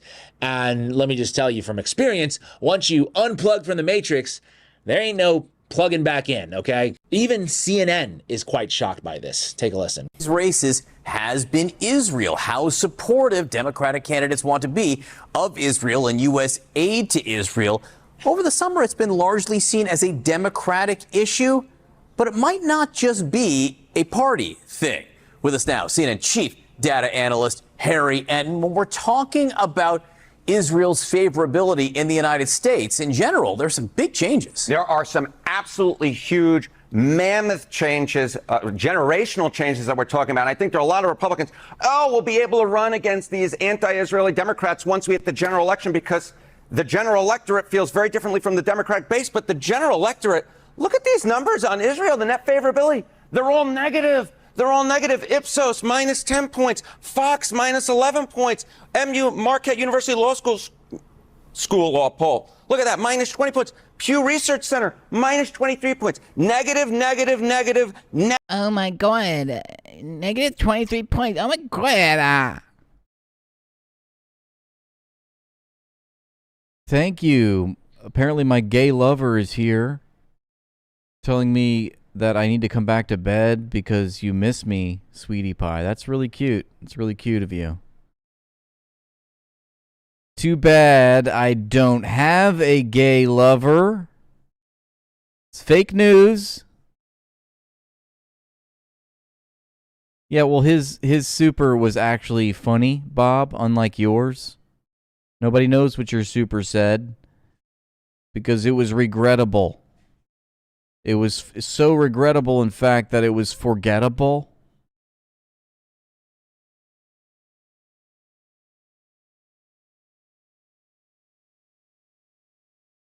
Negative. And Gallup earlier this year was also negative. We're not just talking about the Democratic base anymore. We're talking about the general electorate as well. The general electorate has turned against Israel. This is not just a left issue. It is an American issue when the guy speaking is oppressively Jewish. It comes to opinions on Israel. What's the trend line here? What's the trend line here? The trend line is unbelievable. Look at the trend line here. Compare this to Donald Trump's first term. At this point in Donald Trump's first terms, Israel's average net favorability. Wow. You go back here. Look at this. It was plus 51 points. Wow, Johnny says. Wow, Johnny says, because this is plus 51. It's minus 16 points in the average poll now. That is a 67-point shift against Israel in just 8 years. Israel used to be a consensus issue in American politics, and that was a pro-Israeli position. Now the consensus has actually shifted, and now when it comes to general electorate, it is a minus. Israel is now seen negatively, and we're seeing it in poll after. And that, my friends, is how we win, okay? We don't look to AI chatbots or fact checkers for the truth. We look out for one another. I, for example, see it as my duty to inform you guys the best I can, and I want you guys to pass it on because it creates this kind of unstoppable network effect, which is why they don't want us talking to each other. I mean, they're literally still running psyops to try to make us believe that ChatGPT is a better therapist than humans, which is just an obvious lie. The way for us to win the information war is to connect with people we know, our friends, our family, our community, to bring up these important issues. Yes, I know sometimes talking about politics is annoying. We hate to be that guy. Well, not me. I love being that guy at a party. Hey, what do you guys think about Epstein or Israel or this or that? Those are conversations that I'm always having. And right now, I think having these conversations is quite literally about saving our country from a foreign invasion. And this is a battle that we absolutely can win if we are all united. That is it for me today. Let me know what you guys are seeing out there. Is this something that you guys notice? How are people reacting to this kind of pro? Your empire is done. You started the war, you thought you would win. Now look at the mess that your country is in. Look at it. Your generals crying, your plan was a bust. The promises made are now turning to dust. Marco Rubio was sweating, he's grilled on the floor. They asked for the billions you wasted on war. You lied from day one, you keep capping a lot. But look at the straight, yeah, we got it on lock. Locked down. You're begging for mercy, you're begging for peace, while telling your media Iran wants to cease. You sure? You're losing the straight, you're losing the state, and now the whole public is drowning in hate. You told stop talking about Epstein. Now listen to the crowd. Epstein, Epstein, Epstein. Louder! Epstein, Epstein, Epstein. Don't stop talking about Epstein, Epstein, Epstein. Get out! Fuck off! Fuck off! Let me guess. More Hebrewites landing in Japan. Am I right? Imagine being an Israeli tourist in Japan and losing your mind because a local man quietly holds photos of Gaza's children. Was Japan promised to them 3,000 years ago too? How did I know that, like, what I was watching has something to do with Israel going abroad and becoming hated in every country that they go to? Get out! Fuck off! Fuck off! Fuck yourself! Imagine going to Japan being like, no, it's the Japanese fault. You murderer! I owe that to your kid and your wife! Your kid? Look, they do this. They throw all these antics. They call all these names, but they never say you're a liar, or do they? They never say. They never call you a liar. Your wife! Free the hostages! You raped it! Disgusting! They don't understand. It's like normal person. I think killing babies is bad. That's wrong. We shouldn't do that. And then this is the kind of energy you're met with. You just take a picture of me. Like, that's every Zionist when you say killing children is wrong.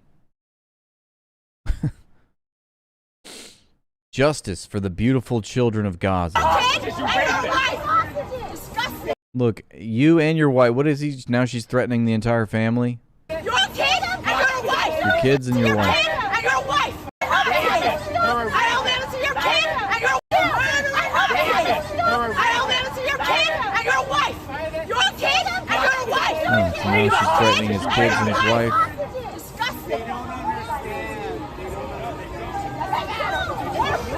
Oh, look at this courageous couple who also happens to be white in Japan land. Oh, we understand what you're going through. They don't understand.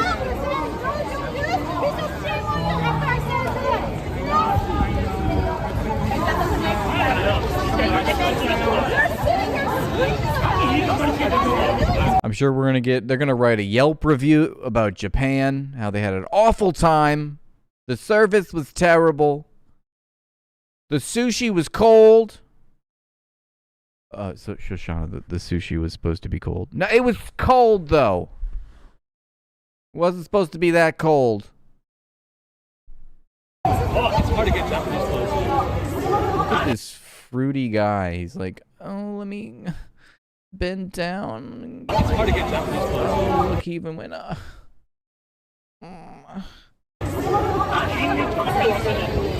said bring them up! Bring them up! And he was just like, oh, I don't know what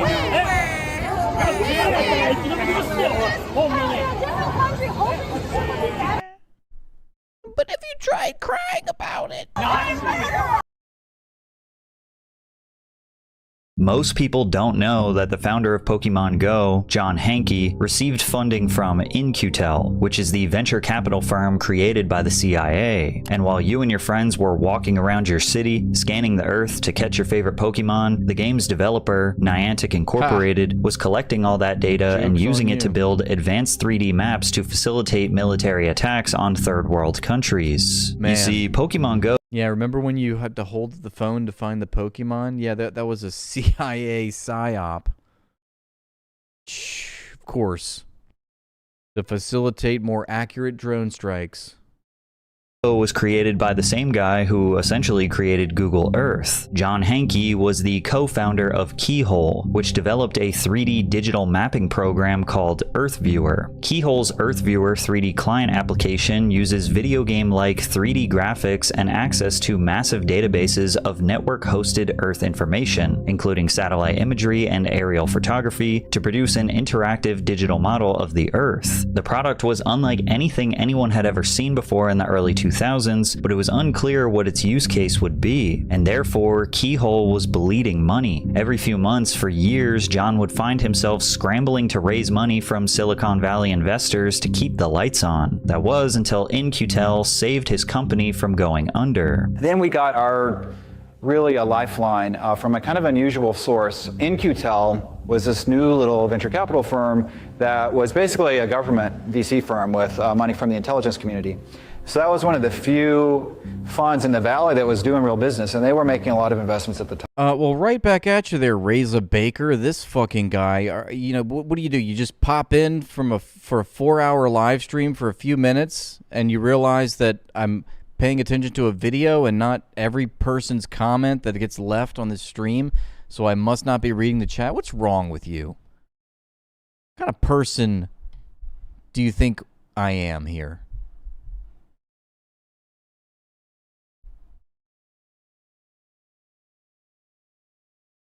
Disrespecting me on my own live stream. How dare you? This was in the kind of post 9/11 security ramp up period, and so they found out about our technology. Yes, it's a daily discipline. And invested a few $1 million in the company. Thanks to In-Q-Tel's funding, Keyhole was supplying technology to troops in Iraq and the Pentagon, and they ultimately became a profitable company due to the massive amount of government. Why? Okay, why? Read my comment, damn it. That's what you want me to stop the stream to read? You have a comment about reading your comment, and you want me to read that aloud to the... I mean, what is this? Did you not get enough love as a child from your mother? Is this what you do?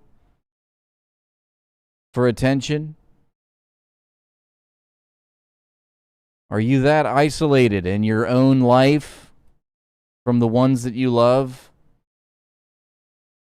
That you can't get any attention from actual living human beings that are within the vicinity of your body? That this is what you have to be resorting to? government contracts rolling in. Shortly after, Keyhole was acquired by Google in 2004, and they turned this technology into what we now know as Google Earth. After Google's acquisition, John Hanke became the vice president of product management for the company's Geo division, where he oversaw products like Google Earth and Maps. Google Earth was revolutionary because it gave everyone access to detailed satellite imagery of nearly the entire planet from a home computer. You could explore unfamiliar cities, inspect neighborhoods before moving, and plan trips, but they quickly realized it was far more powerful than that. Humanitarian organizations began using it to coordinate disaster relief. Scientists monitored deforestation and climate change. Archaeologists used it to discover previously unknown ruins. Oh, well, excuse me, what shall I ever do about myself? I'm so sorry that I'm pissing you off by just being myself. I didn't realize that was so tough for you. I mean, it's not like you can just, I don't know, click on a different link on your phone. Because you're so terribly inconvenienced by me. Journalists investigated war zones, and governments used it because it was better than anything they had access to. The product ended up being used in ways that we never anticipated. I guess I'll just say it that way. When Katrina happened in New Orleans, the Coast Guard was using Google Earth and Craigslist to basically find where people were trapped and send helicopters in to rescue them. Kind of crazy. You would think, well, look how blue I look. My goodness, this camera sucks so bad. The government, they've got lots of sophisticated software, but as it turns out, web software that's available that already has the data in it, it's ready, easy to use, a breakthrough, really. But after working for 6 years inside Google's corporate ecosystem, Hanke wanted the freedom to combine do you think everything. That maybe if you type it in all caps, that'll make you feel better? Will you try crying about it as you talk about it? He'd learned about digital maps and augmented reality to create a video game. Now, if you ask me, that seems like a crazy career change. Yeah, Mood Basket's right. How about you just go ahead and bugger off now, will you? Buggering off is a really great pastime that you can do.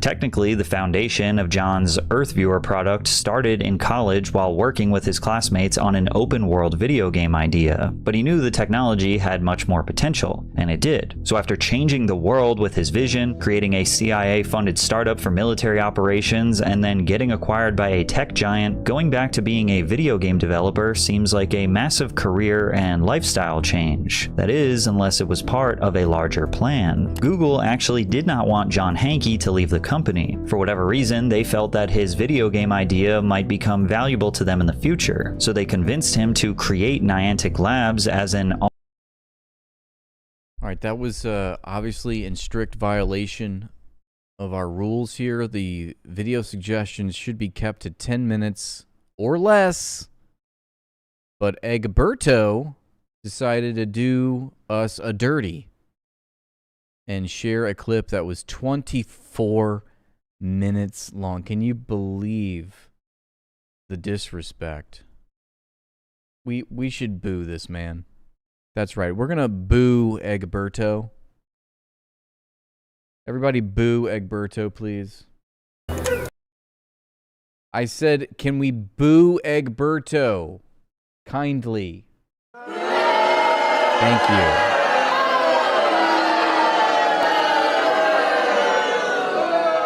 It's one thing to know the rules. It's another thing to break the rules. And you, Egberto, have done both. And that's why you get a fresh serving of Wall.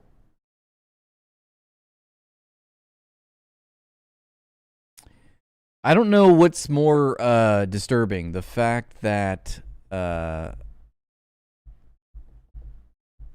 this person exists and that they're giving me money for these super chats, but the other thing is that you actually took time out of your day to make a YouTube page or a profile called Rathbone's Gay Lover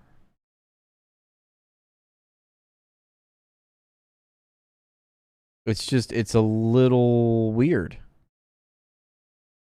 Don't you think? Who do you think this actually is? Probably my mom. Or maybe it's your mom. It literally took 3 minutes to make. Now, how would you know that, Bubbles? Somebody really thought that this was going to be very funny. I can see them now, rubbing their hands. The next time that Rathbone streams, I'm going to drop this wonderful new profile page on YouTube. And then just like clockwork, as soon as I'm calling this person out, who shows up in the chat? Once again, it's just, it can't be a coincidence. It just can't be. Because this is what was on my mind. Saeed, I need to know why exactly is it that you and my gay lover have never been in the same room together at the same time? Why? What's going on here? Somehow we knew. Yep. Saeed was in a boy band in the 90s called Love to All. That's pretty good. How is Flynn doing? Who's Flynn? Is that my gay lover? Is that the name of my gay lover, Saeed? Who's Flynn?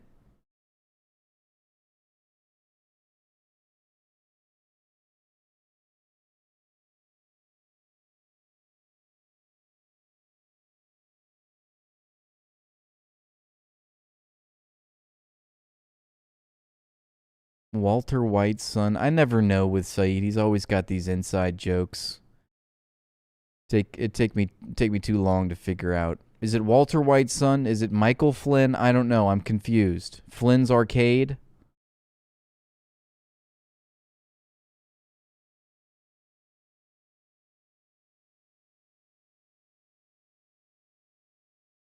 The Ghost of Lady Graham.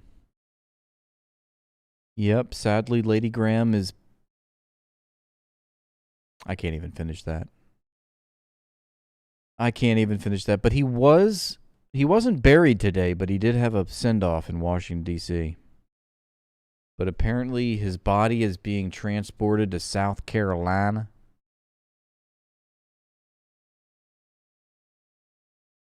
You thought that I was sucked in a game or something? I don't trust you. I don't know what you're up to. I have a sneaking suspicion that you're trolling us on YouTube. But I can't prove it. I can't prove it at this point.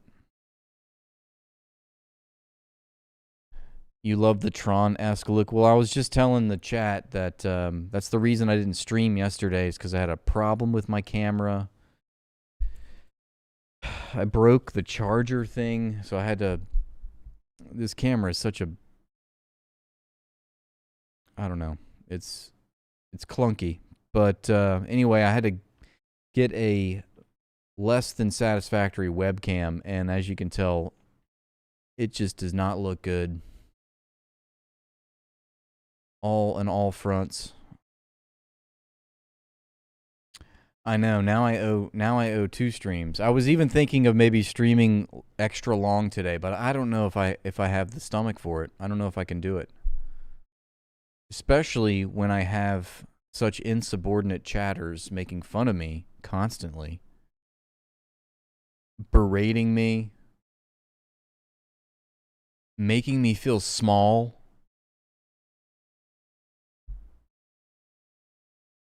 Webcam, yeah. Street vendors are the worst. No, it wasn't quite like that, but it's a little Logitech camera, and I'm tired of your shit, Aziz. That's what I'm tired of, all right? You know, Jesse, you say this joke every day, nearly, and it never gets funny. It's never funny. I don't know why you keep repeating it, thinking that it's going to somehow get funny in the future. It never does. It never will. Thank you, Squish. Squishmallow, are you hitting on me? Pretty in turquoise? Do I look turquoise? Should just be blue. Well, go fuck yourself. I'm so thankful to you. And I will. I will, actually. I will go fuck myself. Now that I'm properly funded.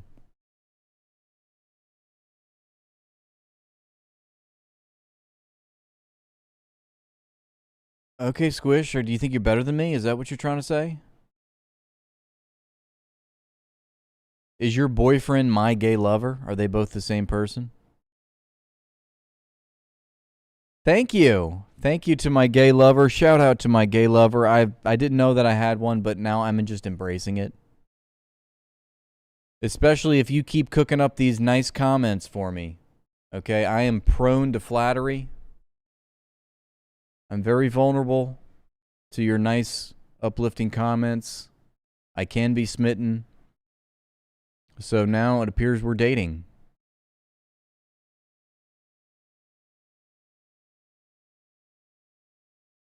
Right, Comrade Cranky?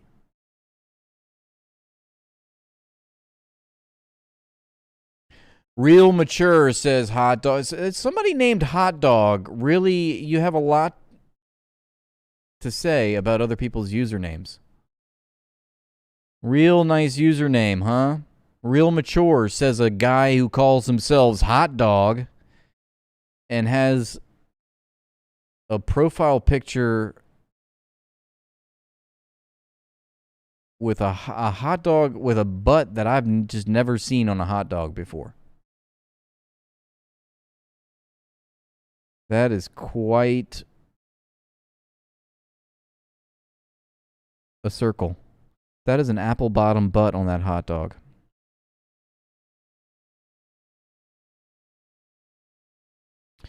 Have I seen Dr. Zhivago? No, but I have seen your mother's vagina.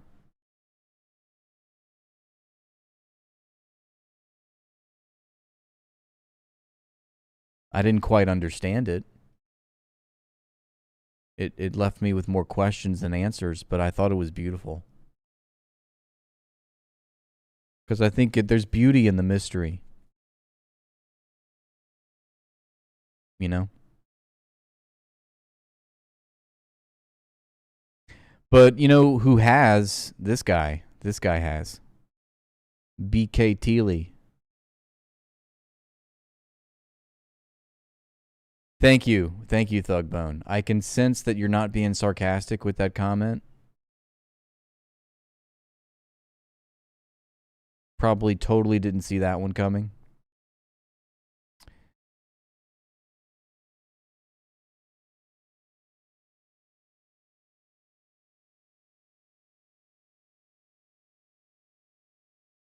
All right, anyway.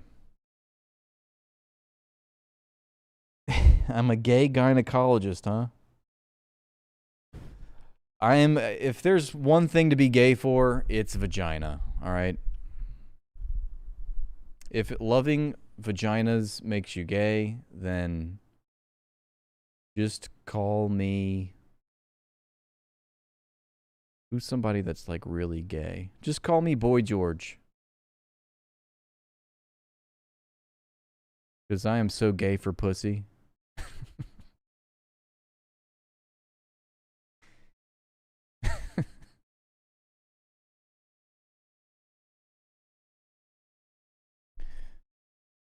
All right. Anyway,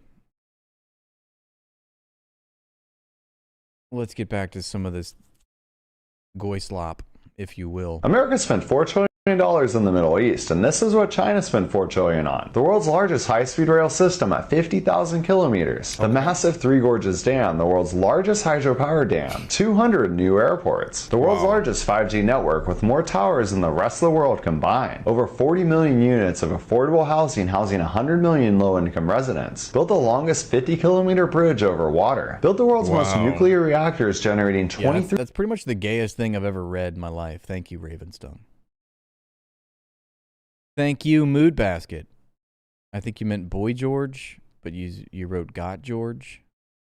Nobody's got George, okay? Got George. Boy George wrote a really terrible AI reggae song about how Israelis are going to dance again. Say, did you see Boy George's new song about how he stands with Israel? It's a tearjerker. No, because you will cry at how painfully bad it is for your ears to listen to. You can't wait, huh? Here we go. Here we go, Saeed. Saeed's back on it with the mom jokes. He wasn't done. And you know, it's like when Saeed's not in the chat, it's like people are wondering, where's Saeed? Where's Saeed? And I'm thinking, that's fine. We don't, because when he is here, all he does is he makes fun of my mom. Or he makes fun of me by how he's making up all these lies about how he shacks up with my mom each night, which is not true. It's not serious. Mom. The dirty Arab man online is making jokes about you and your honor.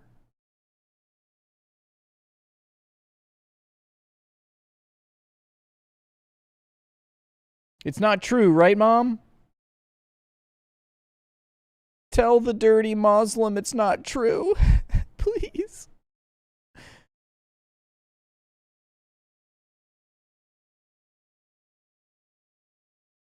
3,000 megawatts of energy, built the world's most advanced electrical grid. The entire Belt and Road project ports railways and roads in over 140 countries. Over 2 billion solar panels, including the world's largest solar farm. Yeah, and I would say not even just Gaza, but Ashkelon, Tel Aviv,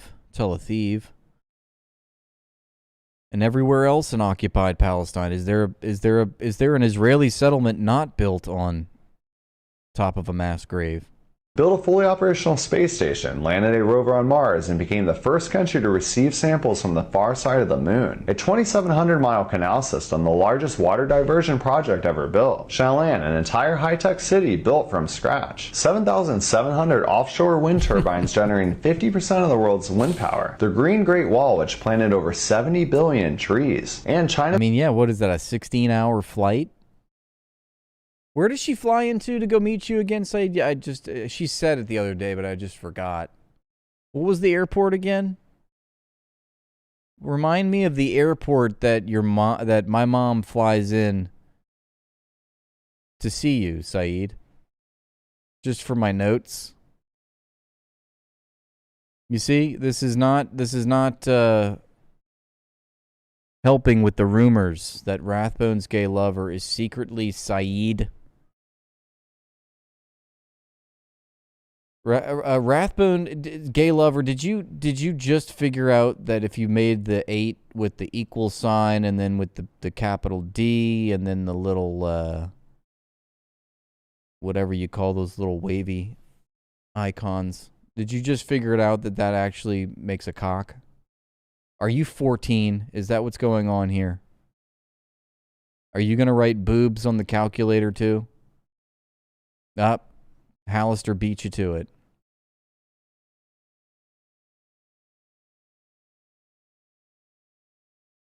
If Saeed is Moroccan, then he would be a liar to me, because he told me that he is somewhere in the Middle East, that he is in fact Middle Eastern. Morocco is not in the Middle East, so it would make Saeed a liar.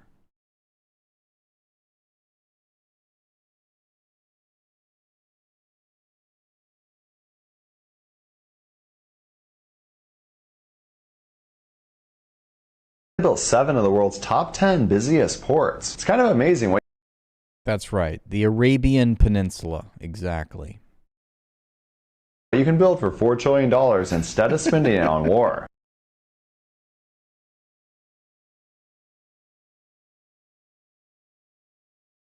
Did Trump just forget who he was eulogizing? Our nation needs more men and women like that great person sitting, laying, wherever he may be. I think I know where he is, and I think he's up there. I think he's watching us. I'm pretty sure of it. Man, Donald Trump trying improv is just did not land. That did not go well. Sitting, laying. Actually, wait, he's flying. He's hovering.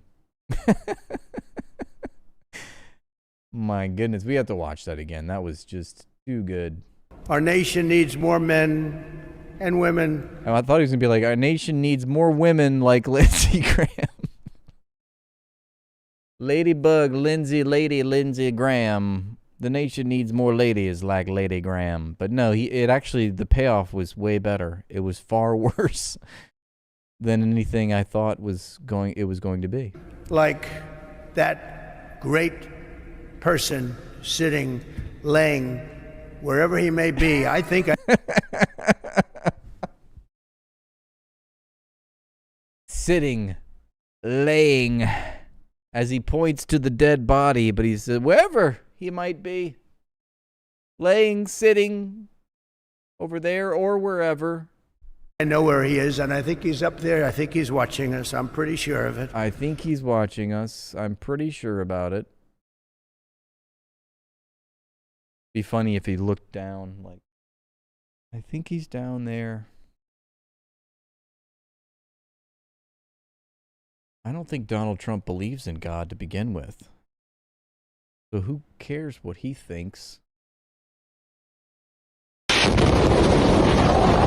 Israel just bombed the Al-Mutakin Mosque in Gaza.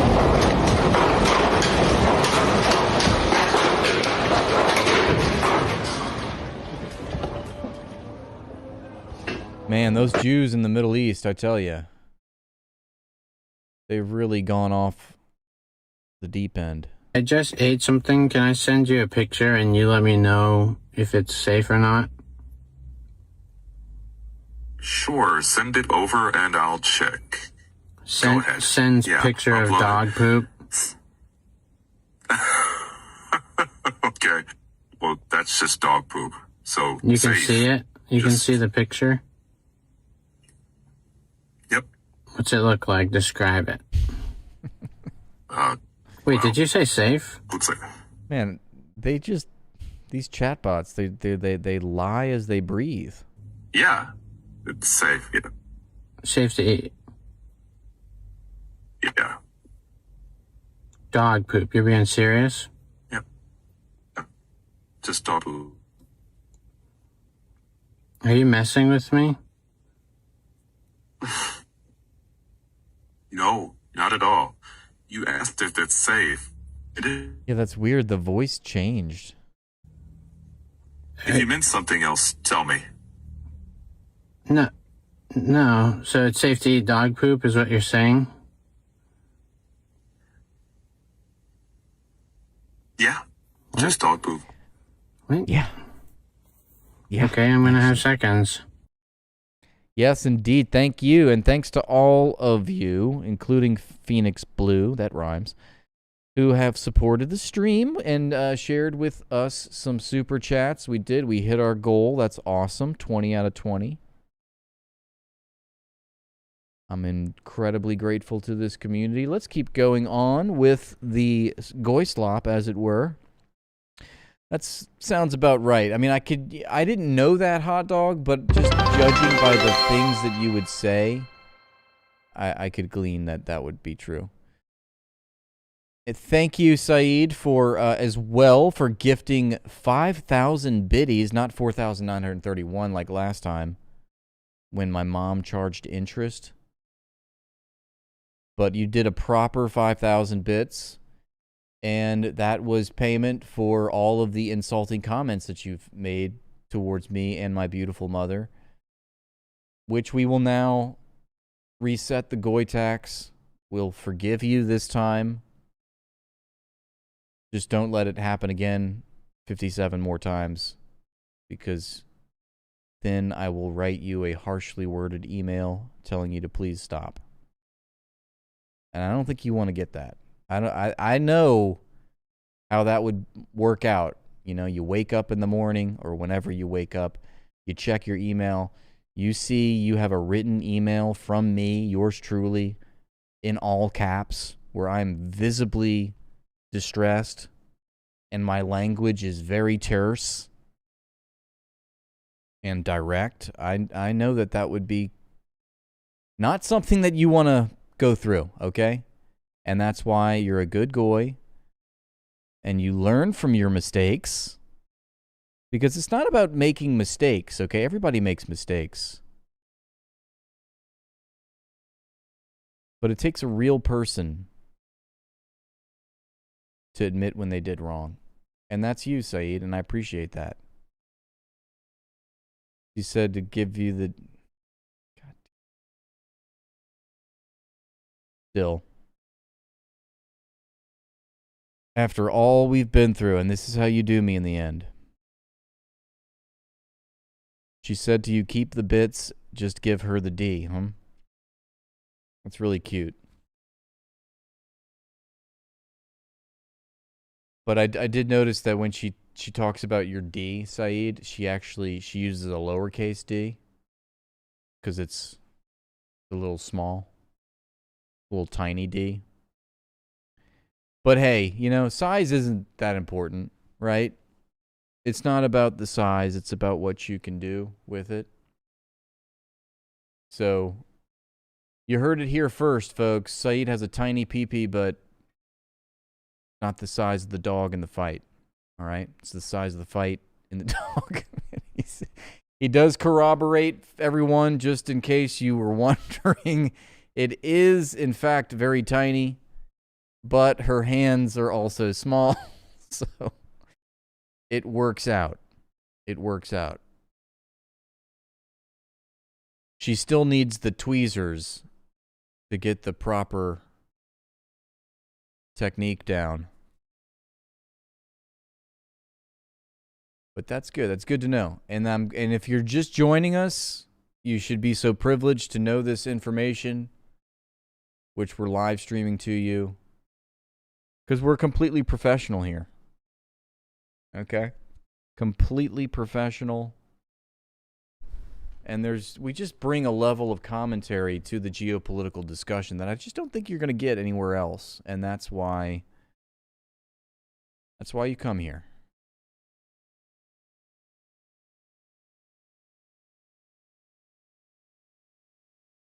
Well, Comrade Cranky thinks my stream is the cat's pajamas, and that's all that I need to hear. Thank you. Oh, so that was too much information for you, Robert, for your virginal ears.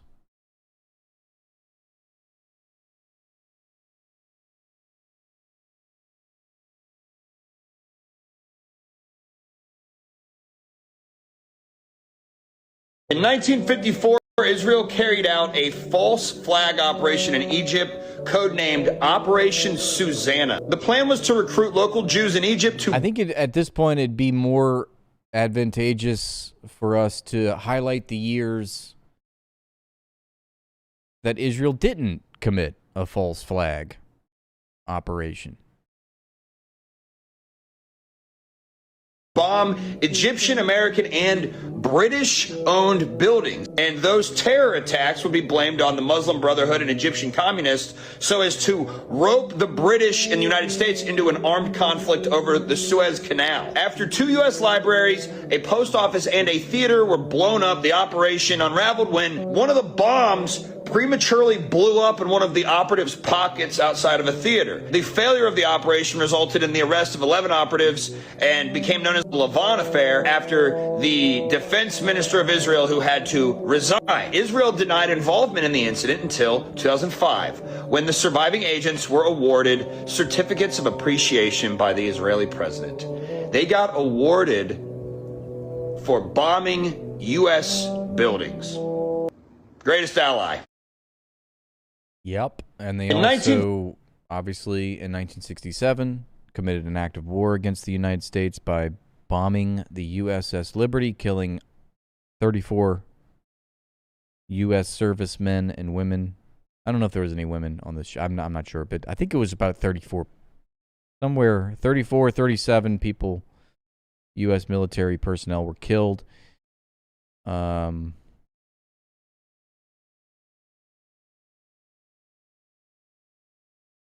So that's not... 54, Israel carried out a false flag operation in Egypt, codenamed Operation Susanna. The plan was to recruit local Jews in Egypt to bomb Egyptian, American, and British-owned buildings. And those terror attacks would be blamed on the Muslim Brotherhood and Egyptian communists so as to rope those Islamo-communists, the British and the United States, into an armed conflict over the Suez Canal. After 2 U.S. libraries, a post office, and a theater were blown up, the operation unraveled when one of the bombs prematurely blew up in one of the operatives' imagine being that guy. Pockets outside of a theater. The failure of the operation resulted in the arrest of 11 operatives and became known as the Lavon Affair after the defense minister of Israel, who had to resign. Israel denied involvement in the incident until 2005, when the surviving agents were awarded certificates of appreciation by the Israeli president.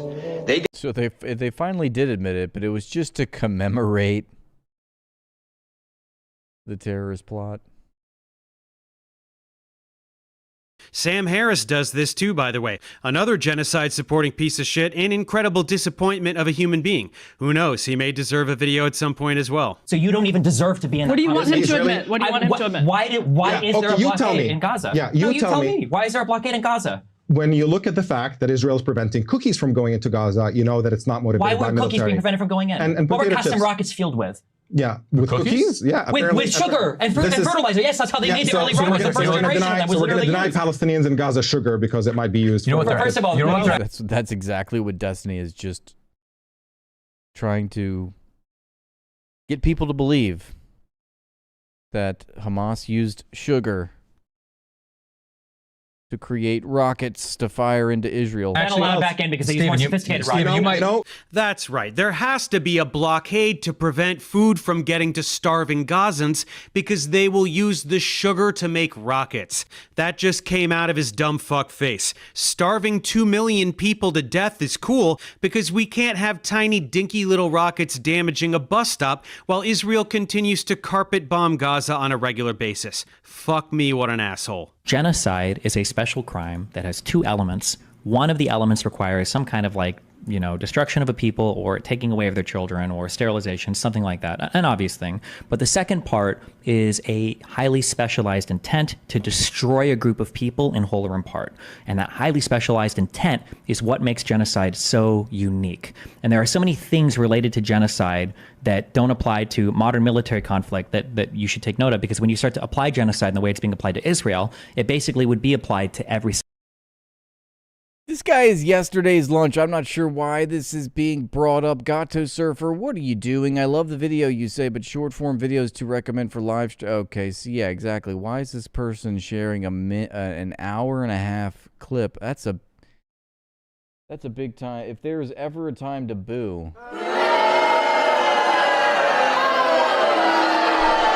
acting like I have an hour and a half of my time to go watch a has-been like Destiny talk about genocide, even though we've already gone through that's like years old.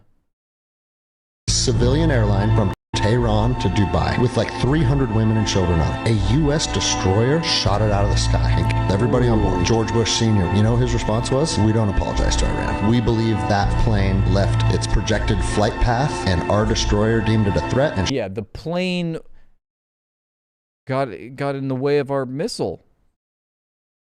The plane attacked our missile. Shot it down. Wouldn't even apologize. Osama bin Laden then said, the next time I have access to a U.S. destroyer, I'm going to retaliate. And that was the USS Cole. Don't you think men like us that are over there fighting these people should know a little bit about the history? If a foreign military had a boat going to Puget Sound and shot a plane out of the sky that had my wife and my children in it, you don't think the rest of my life would be like, how do I get this back? And it made me realize, like, oh, maybe Osama bin Laden is like you or I. You're killing our women and our children with your boats over here in our land. I'm going to get you guys next time you come back in. Fundamentalist Islam, that was our arch enemy. But when you detach emotionally and you just say, okay, why are these people saying these things? Why are these people doing these things? It wasn't because there's some guys on the other side of the planet that have freedom and we hate them.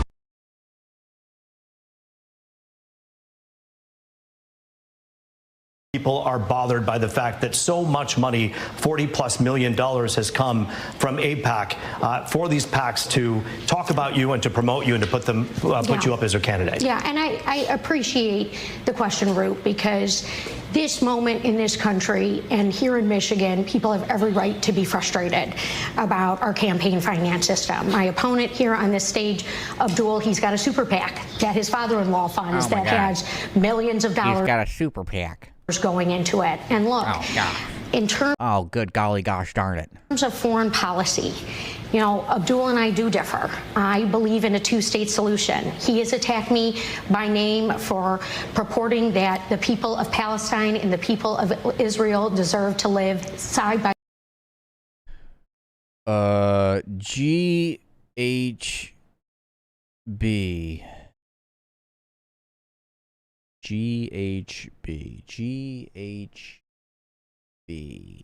side peacefully. The goal is always long-term peace.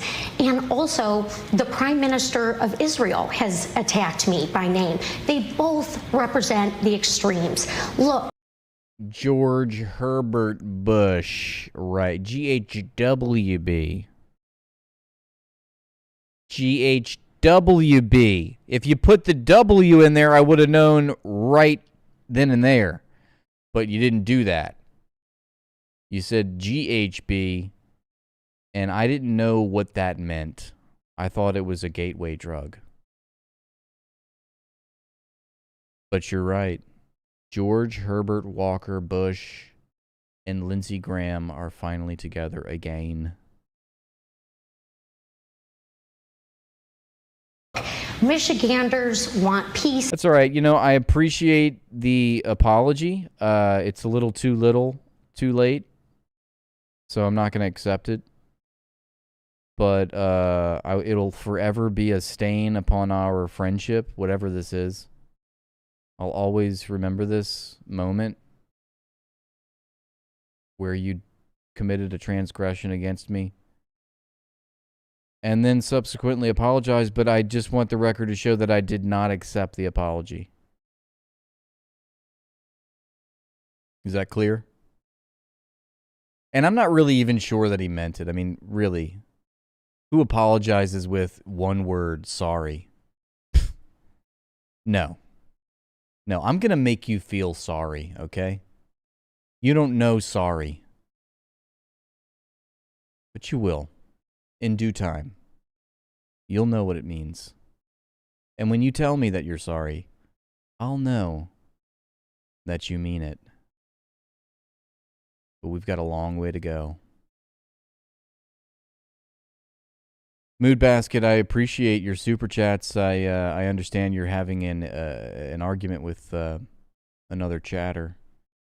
But go off, you know, insult that person's mom like it's going out of style, all right? You have my blessings.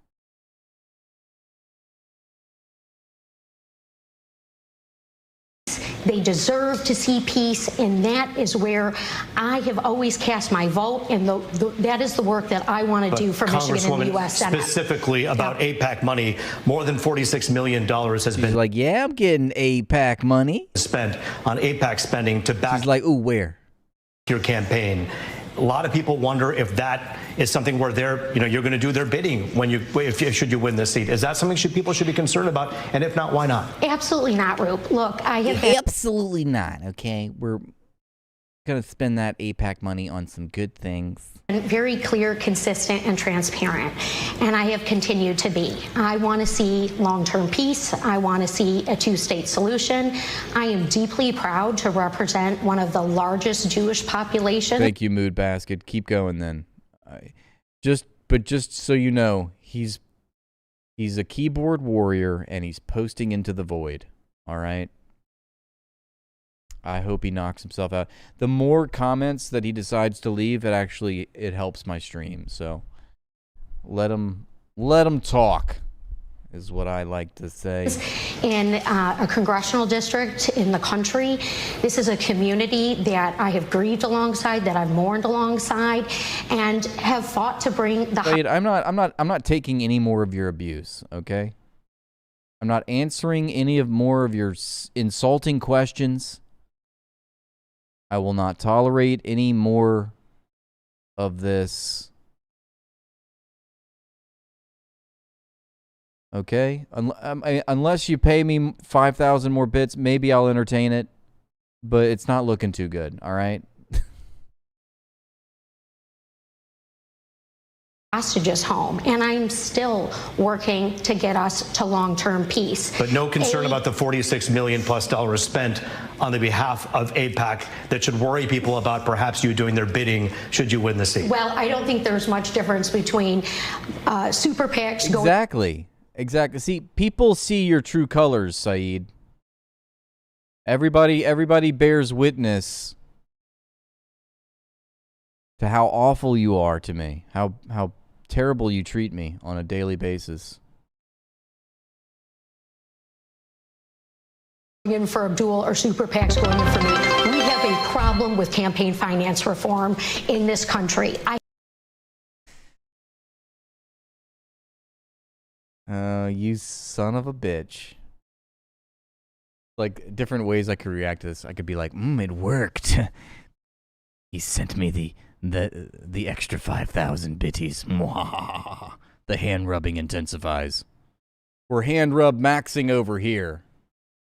But you know, I don't think so. I didn't actually, that was not a way for me to, and yet you still did it.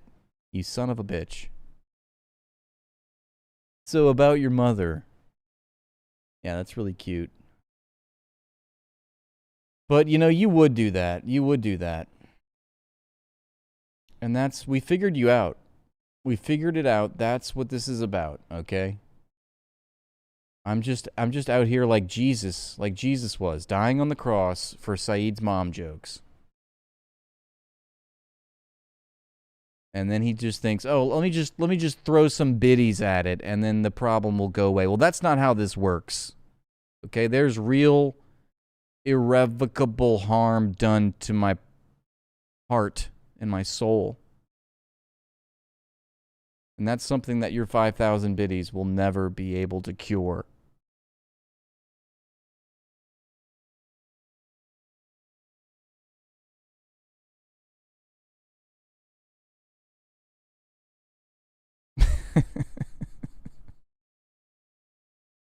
Better not, all right? Jesus is not boiling an excrement for your sins for nothing.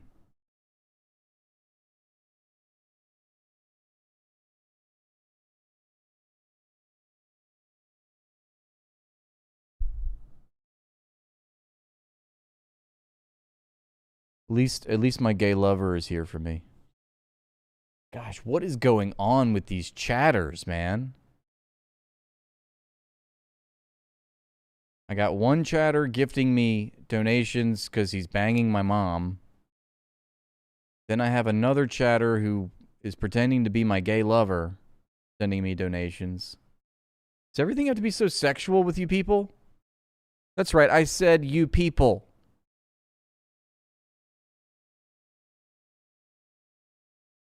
All I do is log on each day and try to deliver the news in a completely non-subjective way. I have a commitment to journalism and reporting and being objective. I didn't start it. You think that you were asking for it. Oh, okay. Okay, I was asking for it, huh? I shouldn't have been dressed like that. Is that what you're going to say now?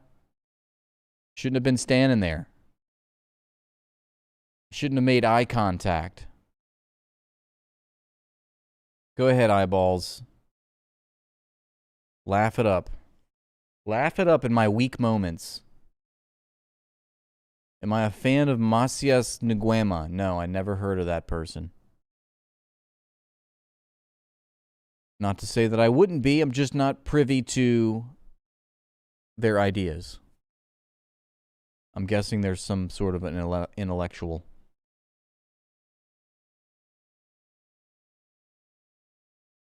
My cat is on my lap and he's just allergies now. I got fur in my mouth. How did this happen?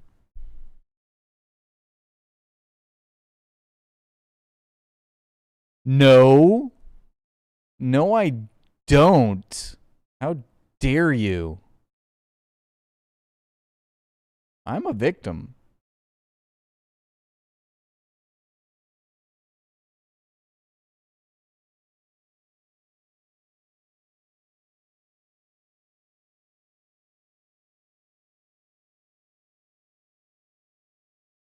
I'm not kidding. I still have fur in my mouth.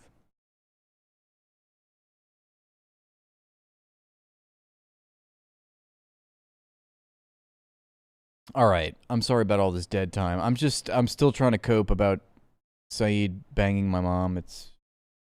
People are bothered by the fact that it's not fair to what he does. See? And he's still back at it. He's still going. He's still talking about my mom. Even your mother doesn't know where you're from. That's because my mom's racist. She probably thinks you're from Venezuela because you have brown skin. No, I'm kidding. That's just a joke. She probably doesn't know where you're from, say, because she doesn't know you exist because you're not in a relationship with my mom. Okay?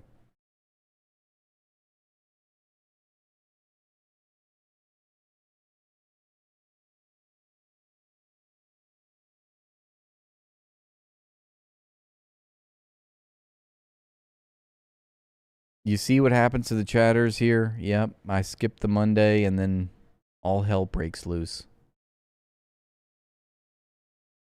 Yep. I've had camera problems, man. It sucked. I was just put off by it yesterday as some of you all were.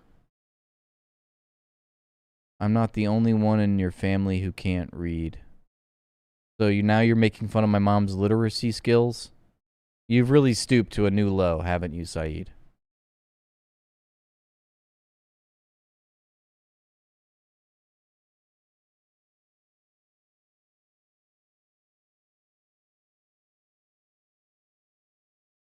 It was a broken camera. It was a broken charge.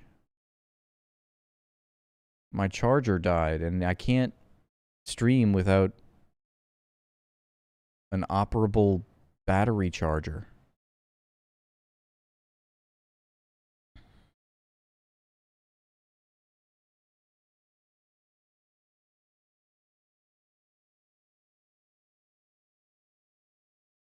Thugbone, you were being based by saying that that's a bit low even for Saeed, but now you're saying not. So which one is it?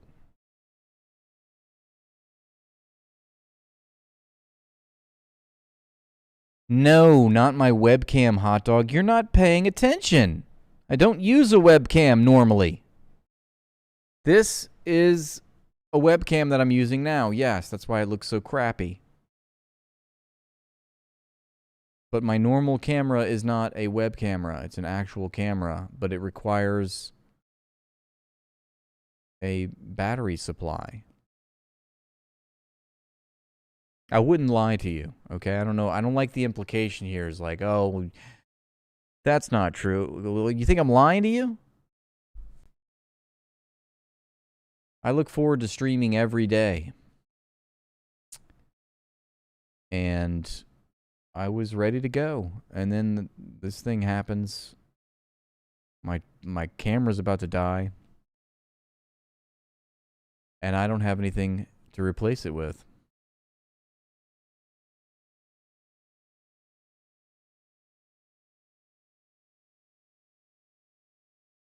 But we're going to get it back. It's going to be back to normal tomorrow. I just know it. Should be here any minute. The replacement part that I need. I know I look really blue. It's not normal. I assure you I'm natural, normal colors. It's just that this webcam.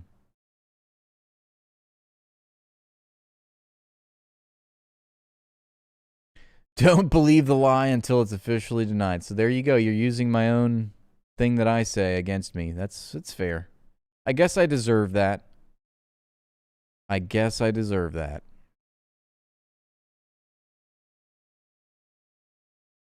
The S300 batteries.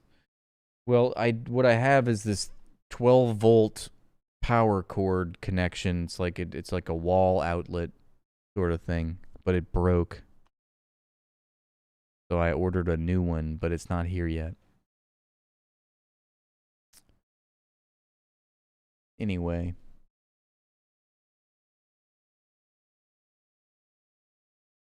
Oh, that's really funny, Hassan Hunter. Really cute. Is it the webcam or is it wrapped on some kind of alien-human hybrid? Might be both, Obi-Wan. Maybe everything you thought you knew about me was a complete lie. I'm not actually from this world. That's right. I'm not from the Earth. That's right. That's right. I'm Jewish.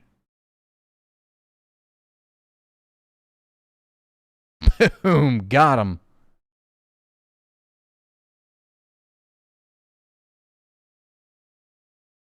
Are you doing drugs, Comrade Cranky? On my watch? This is a family gathering.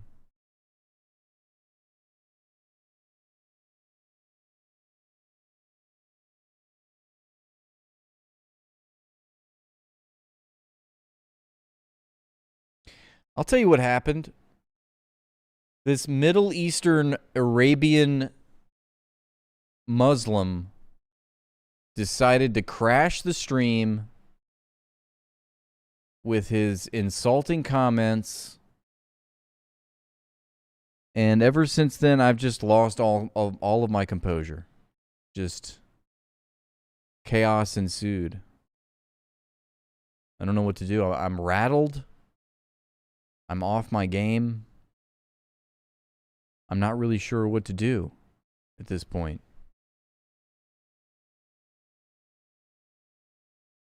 I'm feeling rather anti-Semitic. In a video game, allegedly.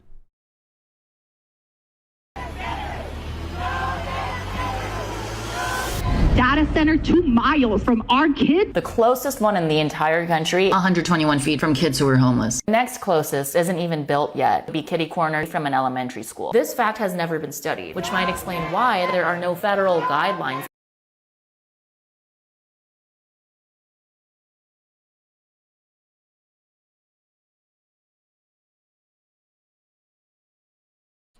Here's Saeed's favorite analyst. How about we sing your mom's favorite? What would that be? Which song is my mom's favorite song, Saeed? I just got through telling you that the whole reason that the stream is suffering right now is because of your insulting mom jokes. And what do? To bring the mood back up, you want to start talking about my mom again. It's by Sarah Connor. I don't... What's the joke, Saeed? What is the joke behind the joke? Sarah Connor was Terminator 2. I like big butts and I cannot lie. That would be Sir Mix-a-Lot.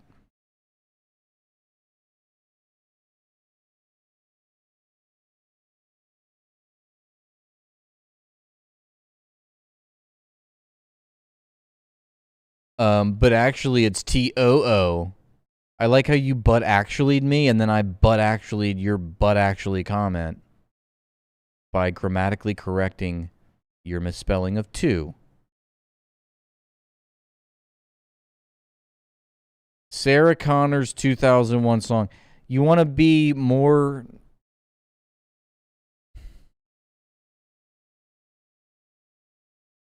You want to be more vague? Let's get back to bed, boy. Is that what it is? Hell. He's the reason that I'm going to get copyrighted. She's dancing now, huh? Oh, because she's right in front of you and she's listening? That's great. Boom, boom, I hear you knocking. Every time you leave, I stop crying. Mom, if you're listening, please come back home. The family misses you. The Arab man, I know he has lots of money, Mom, but he's not gonna save you. Don't cry. Kiss me on the left, kiss me on the right. Yeah. He's funded by Qatar, Mom. He's got blood oil money. Why you make me happy all night? Boom, boom, boom, my heart's going. All I want. I don't know what's more weird, but I'm beginning to think that the more weird thing about this is that Saeed actually knows this song. When I have never heard this before in my life. Nor have I ever heard of an artist named Sarah Connor.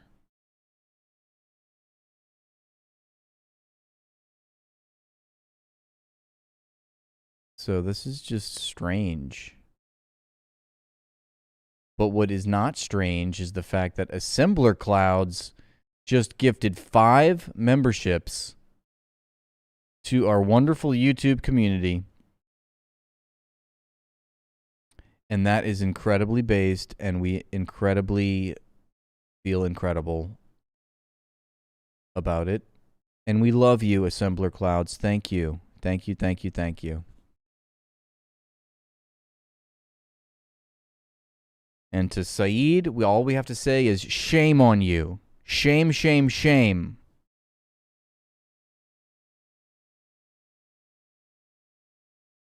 True. It's the gayest song ever. And we just listened to Boy George's I Will Dance Again song, which was very, very gay. And yet that song was gayer. Just because Saeed made us listen to that song, I'm going to make Saeed listen to the Boy George song. Or not, because my computer just froze. So that's not good. Everything about my computer just froze. And, okay, bye-bye. That's it. What a crock.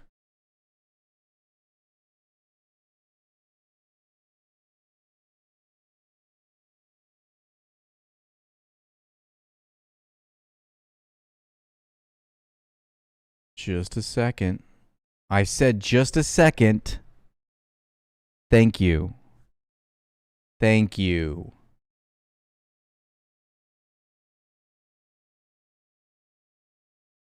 Okay, but why are you yelling?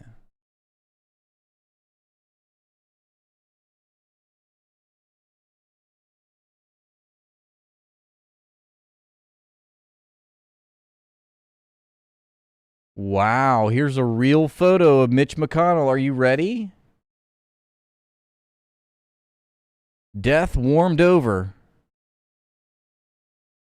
Is this real? How do we know this is real?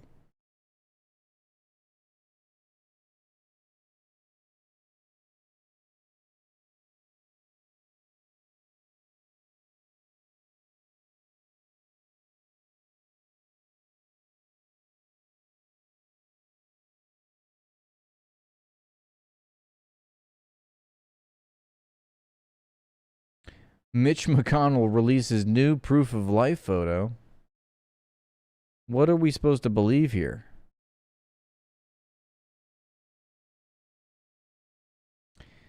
Damn, something's going on with the Something's going on with my chat. I'm not sure what it is. We're going to try to figure that. Oh, it's because this thing's off. There we go.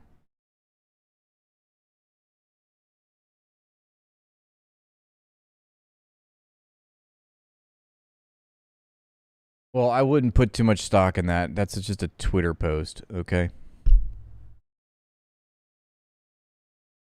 You say fabric is hard to simulate, huh? Do you think this photo's AI? Or is this photo AI?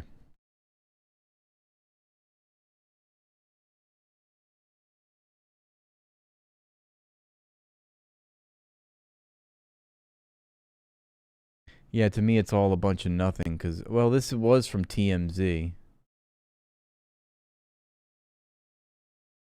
This probably has more validity of being real than the comment posted on the post itself. He's not dead, we swear. Here he is with some Asian lady. The U.S. Air Force has renamed a base after Lindsey Graham. Joint Base Charleston, South Carolina will be renamed in honor of the late senator. There he is.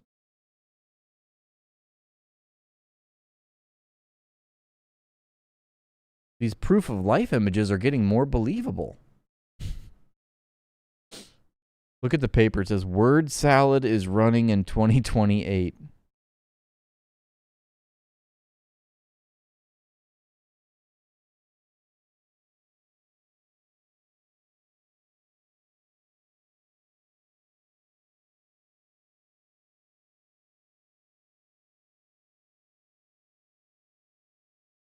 He was extremely hawkish. I will tell you, he never saw a war that he didn't like. So Donald Trump says that, and then right after, Sean Hannity says, in his own eulogy, says, Lindsey was often unfairly characterized as a warmonger. So which one is it? Is Sean Hannity telling the truth, or is Donald Trump telling the truth?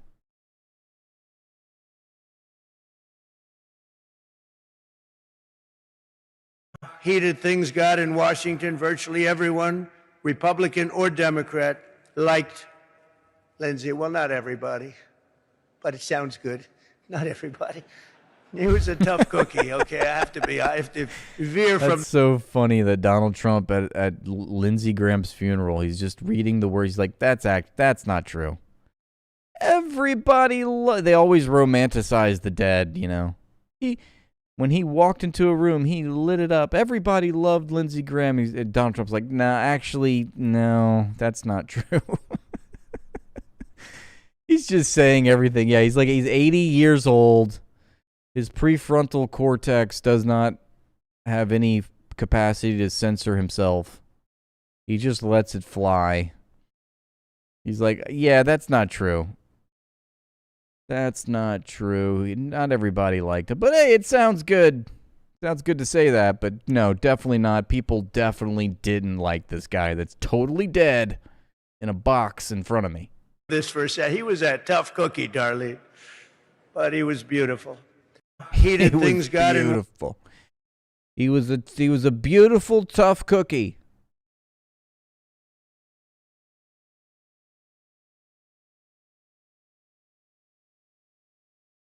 I didn't notice this, but apparently little Marco does a complete 360-degree turn, seeing who was listening to his conversation, slithering snakes talking to their master. Ooh, what a metaphor. Slithering snakes talking to their master. Let's see Marco Rubio do an about face. Look at those ears. God, they're huge.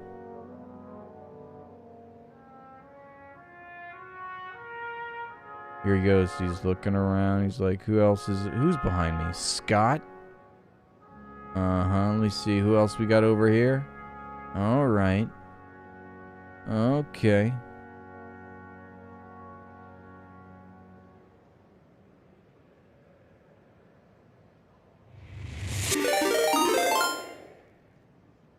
What's up, Gus? Texas broadcast. How you doing? Welcome in, Raiders. Reinforcements have arrived in indeed. What's up, everybody? Yeah, that's right. Gus Raid. Hello, October 666. Speaking of demons, there's a demon on the screen right now. Can you spot him? You guys follow Gus TX Broadcast on Twitch if you're on Twitch. They cover the news, class conscious, and based. Is it Gust or is it Gus? I didn't think about that. I thought Gus, Texas. I thought, okay, the guy's in Texas, Gus TX. But now somebody else is Gust. Maybe his name is Gust, and it's just an X broadcast. Either way, Gust X or Gus TX, it is definitely a broadcast, no matter how you slice and dice it, and you should do well to give them a follow.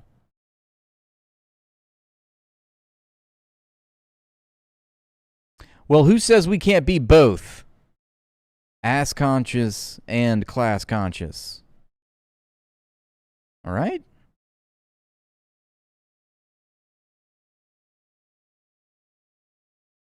All right. All right now. Now, now if you're just joining us, my computer froze. And we were just getting back. Oh, that's right. Saeed's favorite political analyst, Larry Johnson. Somebody shared a clip. Larry, today I read a report from Israel's Channel 12. Saeed loves Larry Johnson's analysis, specifically on the Gulf Coast countries and the Arab monarchies. Larry's particularly insightful when it comes to that region of the world. I think Saeed would agree. News that Benjamin Netanyahu is going, as you alluded to, meet with Donald Trump on Tuesday, and he's preparing to convince Donald Trump that Iran is in the process of racing towards the nuclear weapon. Now, typically, I would say... That's right, the cigar dude. Yep. What is this, 1996? Nobody believes Iran is trying to build a nuclear weapon. However, last week on this show, you dropped a bombshell saying that you had a source who said Iran was prepared to test a nuclear weapon within 10 to 14 days. Obviously, that hasn't happened yet, but we haven't hit that window at the same time. So I guess two questions. Do you think Iran... Not to be outdone, Thugbone, I should tell you that in the time that it took for you to do 400 push-ups, me, on the other hand... I use that time to not do 400 push-ups. So it's, in a way, it's kind of like we're equal in that regard. Iran is trying to build a nuclear weapon. Is Netanyahu's message to Donald Trump accurate? And number two, any update on that story that you broke last week? Yeah, I think it's come down that Iran has reached that proverbial fork in the road. That either the United States makes the necessary... That's right, Thugbone, because as you and I both know, there is a can't speak. There is a loophole, and it is a legal one at that. Necessary concessions that Iran is demanding to go back to the MOU and follow the MOU, adhere to it, or else Iran has decided that it has no alternative but to develop or deploy a nuclear weapon. Now, not use it, but to demonstrate, okay, we got it now, we have it, and if we're attacked, we can use it. That will be a complete game changer in the region. And what we know for certain, and it's not my opinion, Robert Barnes with Rich Barris has. So you just stop right there. We don't want to know any of the ways that you have in mind to enjoy doing exercise, okay? Especially if they involve my mother. I don't want to hear it. Robert Barnes has reported on the surveys and the information that Rich Barris has come up with out of Iran. The majority of Iranians want... Mood Basket on YouTube is trying to cross-pollinate and communicate with Thugbone on Twitch. So Mood Basket, I'll relay this message to Thugbone at your behest. You say noise, Thugbone, Exclamation point. Will need you for my impending in real life fights with chatters. Okay, so you heard it here first. Mood Basket on YouTube is enlisting Thugbone on Twitch into their online army. We'll have to see how that... It's a developing story. We'll have to see how that works out. Their government to have a nuke. That wasn't the case 5-6 years ago. 5-6 years ago, they were saying they were going along with the fatwa of Ali Khamenei. But now, since the murder of Khamenei, the murder of 168 little girls at the Menab school, the unprovoked, unjustified surprise attack by the United States, the majority of Iranians have come to the position, you know what, the only way we can defend ourselves is to get a nuke. So I think that's one prospect we're looking at here. And any updates does the lack of U.S. talks delay Iran's plan to detonate tests to demonstrate they have a nuclear weapon? Or do you think, by the time we're talking next Monday, this is a subject that Iran has demonstrated in some capacity that they have a nuclear weapon? Yeah, I think as long as the United States continues talking and looks like it's making progress towards dealing with the issues that Iran has raised, I think they'll steer clear of going nuclear. But if they are faced again with renewed threats and lack of progress and refusal to negotiate, I think that will accelerate the process. Okay.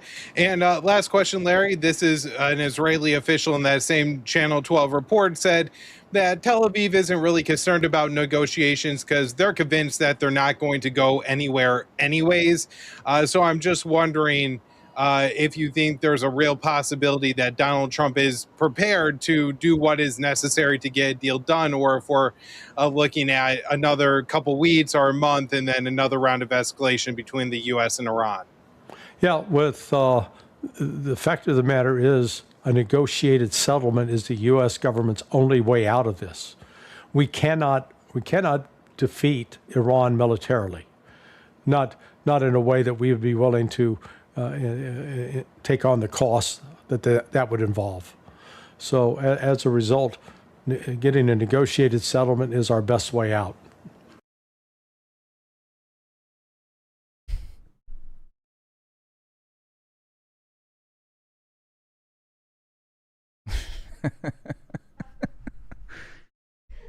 An Indian man praises someone pretending to be a former IDF soldier, saying the IDF's killing of children in Gaza is a good job. IDF, that's Israeli? Yes. Good job, man. You guys are Oh, good job. awesome. Oh, okay. I'm from India. I just like to say there's only one civilization which never persecuted you guys, and that's the Indian civilization. Yeah, but still, bro, to be honest, we don't really care. You have your opinion, I have mine. But do you think what the IDF have done is good? Yeah. Oh, you think it's good? Yeah. Okay. You know, Hamas killed, it says here, Israeli operations have killed more than 21,000 Palestinian children. Wait, that's the wrong story. Oh, wait. Oh, but that's a good job, right? I assume you're Hindi, right? Hindu? I guess the guy was trolling him. He was holding that up because he's not actually a former IDF soldier, or if he is, he's actually trying to combat Israeli propaganda about Palestine. But apart from all that, he definitely spelled soldier wrong. Yeah, so you hate Muslims? No. It's free Palestine, sir. I hope for the liberation of Palestine. You've got a right to your opinion. I've got a right to mine. No, 100%, yes. And that's the beauty of this country. Thank you, sir. Have a good day. Bye-bye.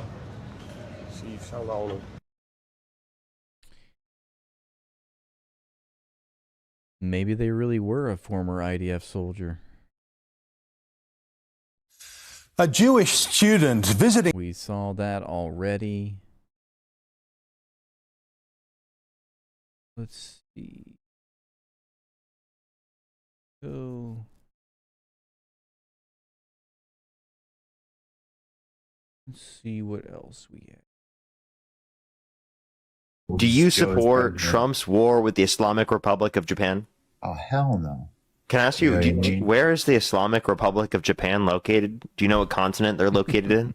Europe. Do you think that we should... What? Holy shit, who are they talking to? Be going to war, Trump's war with the Islamic Republic of Japan? Yeah.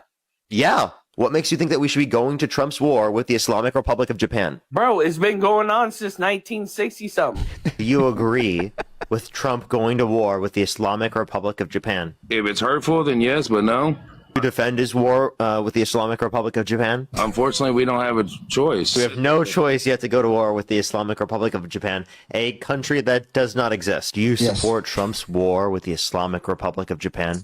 No. Why not? I mean, if you look at history, I mean, you could say that we've been in war with them for a long time. Are you arguing right now that we're currently and we've been at war with Japan for a while? It's possible, yeah.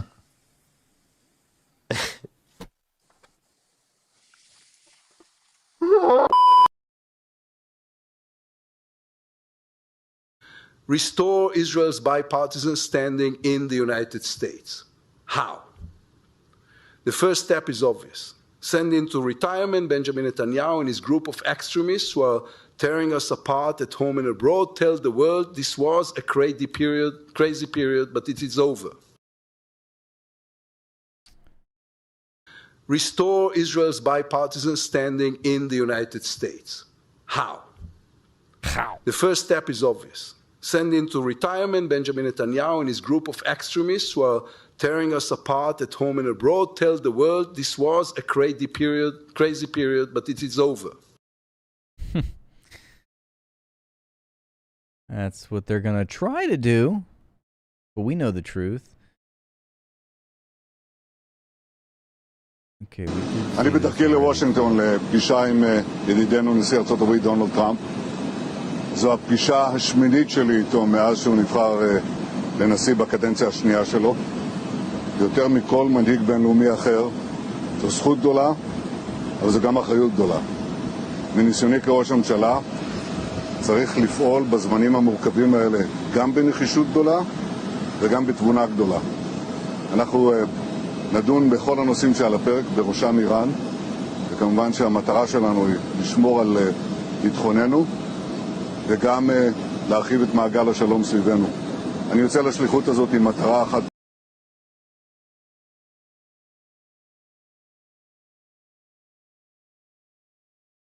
Table belongs to us. Thank you. All right, next up. Ask them to leave. Can I? Chief, I can't believe he clapped. Take the next person out that claps or anything, please. Thank you. Yes. I have right to speak. I have right to clap. Come on, drag it up. Come on, drag it up. That's crazy. How dare he clap? Sorry, that's my spouse down there. I know.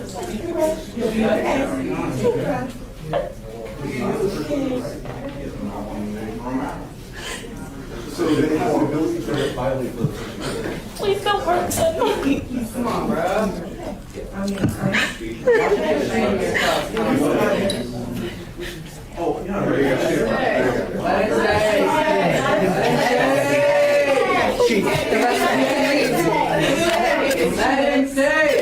Are multi-billionaires from Bubbles, don't make me blow your ass. Silicon Valley. Why is it okay for them to skip out on the taxes?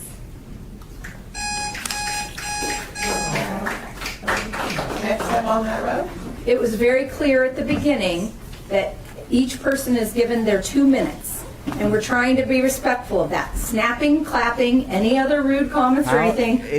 How dare you clap for 2 seconds? We will ask you to leave. You've been finally warned, and we're done. You guys all. It sounds like, I mean, these are public officials. You're supposed to be listening to the public, but you're treating them like cattle. Should be literally ashamed of yourselves. Kids don't want this. The community don't want this. The only one who this stands to compensate or to get what benefit from this is, it seems like, you guys. And we're all remembering this come election. Do what's right. All right, next on the road. They won't. Waving at us distracts us. So I'm trying to focus on the speaker. If you approve this, you'll be going against the people that voted you into those chairs. Put us in front of money, put us in front of special matters, put us in front of you. We are who matter. We are the people, and the table belongs to us. Thank you. All right, next one. Ask them to leave. Can I say that? Chief, will you take the next person out that claps or anything, please? Thank you. Your clapping was very anti-Semitic. It made me think about how my mother is a lampshade. I've been consistent at every step. We will not end aid to Israel until Israel tells us they are ready for it. I've been consistent until Israel tells us at every step. We will not end aid to Israel until Israel tells us they are ready for it. They are ready for it? Until, yeah, it's like, we will not end aid to Israel unless Israel tells us to. Then we will do what Israel tells us to do. You will own nothing and be happy. Melanie, you son of a bitch. You give me a link that's 40 minutes long. Melanie, I don't know how to tell you this, but you're getting booed. Okay? Not only are you getting booed by me, you're getting booed by everyone.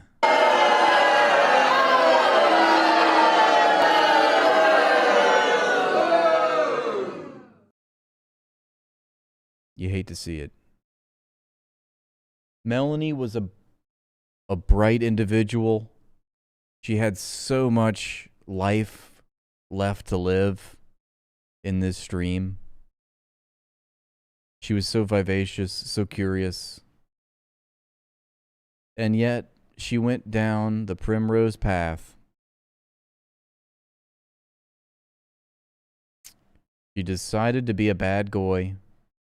She decided to live a life of infamy and anti-Semitism.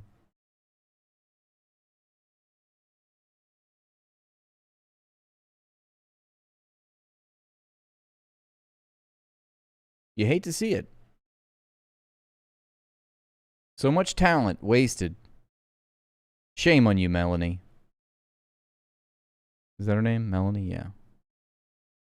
Fucking Melanie, dude. Back in March, there was a failed assassination plot in New York City against a prominent activist. If you haven't heard much about it, that could be because the perpetrator was inspired by a Jewish terrorist organization, and his target was a Palestinian. You don't say! FBI agents swooped in to arrest 26-year-old Alexander Heifler. A resident is accused of building Molotov cocktails with the intention of throwing them at the home and cars of a New York City-based pro-Palestinian activist. They say they found 8 Molotov cocktails and prevented an assassination plot. Back in March, Alexander Heifler, a 26-year-old living in New Jersey, but if I don't assassinate, somebody else gonna assassinate, was arrested over an alleged plot to firebomb the home of Palestinian activists near This is like another Lululemon course. You had to do it. That was your second take. I mean, it's pretty good. It's pretty good. I mean, it drives the point home. Lululemon, a bastion of liberalism, perfectly encapsulates these Zionist victims. Kiswani. Heifler belonged to a Zionist organization called the JDL 613 Brotherhood, a little-known group that draws inspiration from one of the most violent Thank you so much, Mikey. I appreciate that group therapy super chat. Notorious Jewish organizations in modern U.S. history, the Jewish Defense League. I'm literally talking and you're laughing. You're just laughing at the sound of my voice? What am I here for? To entertain you like that? The noive of some people. Designated by the FBI as a right-wing terrorist group, the Jewish Defense League is a far-right, pro-Israel extremist organization associated with militant Jewish nationalism and anti-Arab hatred. It was founded in 1968 by Rabbi Meir Kahane, an Orthodox Jewish rabbi from Brooklyn. He was an extremist Zionist, anti-Palestinian racist who preached Jewish supremacy and the expulsion of Palestinians from his... Hey, don't answer that. I didn't ask you to answer that question. I didn't ask you the question so you could answer it, okay? It was a rhetorical question. The obvious answer was no. And you failed. Palestine. To transfer the Arabs out of this country. Kahane believed that Jews faced severe anti-Semitism and argued for militant self-defense, encouraging Jews to arm themselves and adopting slogans that encouraged violent militarism. We think it's time for Jews. Yeah, what do you think? I'm some kind of clown? I'm here to amuse you? What am I, funny? Like ha ha, like hoo hoo, like I'm a clown. Is that what I'm here for? To bear arms. The JDL got its start by patrolling New York City streets on the hunt for anti-Semitism. That shortly turned into campaigns of violence, including bombings, deadly shootings, brutal beatings, and assassination plots, targeting Palestinians, Arab Americans, Soviet diplomatic figures, and even liberal Jews. Between 1980 to 1985, what did you say? The FBI documented 17 bombings carried out by the JDL. Then, in a violent escalation in 1985, JDL members assassinated Palestinian activist Alex Oda in a bombing at his office in California. The suspects fled to Israel and to this day have never been charged. Kahane himself moved to Israel, where he founded the Kach Party, which espouses violent and racist policies towards Palestinians. The Arabs are not equal citizens here. Including advocating for the expulsion of Palestinians. There is no Palestine, no Palestinians. There never was, there never will be. That. Wah! Will you cry about it? Arabs, they let them go live in Jordan. They're awfully upset about something that doesn't exist. You would think if it doesn't exist, it wouldn't cause you so much pain and strife in the world. Strict separation of Jews and non-Jews, and a Jewish supremacist Greater Israel. The Koch Party has even introduced legislation called... We're going to call ourselves the Koch Party. People will have to take us seriously. They'll have no choice. We're the Kochs. There's little cock, there's big cock, there's fat cock, there's skinny cock. But every cock is a member. Nope, can't say that. Calling for the enslavement of Palestinians. Kahane was killed in the 1990s, but his ideas lived on. They wanted to start the Koch Party, but it was just a sausage fest. And Thanks, I'll be here all night. Inspired many followers, including the terrorist Jewish-American settler who carried out the Ibrahimi Mosque massacre in 1994, killing 29 Palestinians while they were praying. Kahane still has followers today, including some of Israel's most prominent political figures, like Itamar Ben-Gvir, Israel's current Minister of National Security. Ben-Gvir is a self-described disciple of Kahane. He's been convicted multiple times for incitement to racism and for supporting a terrorist organization.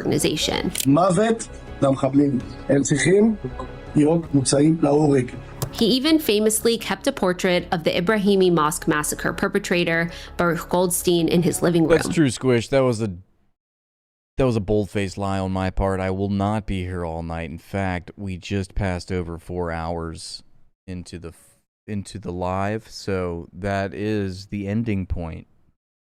Do you realize that?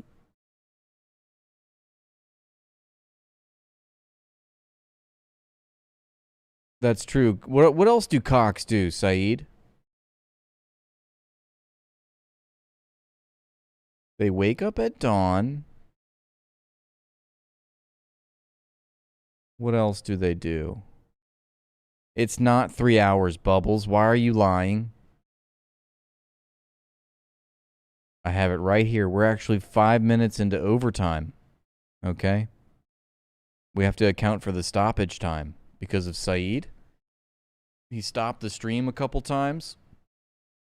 So we follow FIFA rules. And we do some stoppage minutes. Because inevitably we have these chatters that just want to derail the stream just to be a bitch. What a load of cock, exactly. Couldn't have said it better myself. You guys are taking that soccer metaphor to the next level here. You like that, huh? I don't owe you penalty kicks, Sam. I don't owe you shit. When in doubt, that's what we do, Phoenix. We always blame Saeed. The easiest scapegoat that I can think of. It's always relevant. Oh, my mom loves waking up at dawn too, huh? Just like Cox. See what's going on here. I'm not usually able to put 2 and 2 together, but this time I can read the writing on the wall.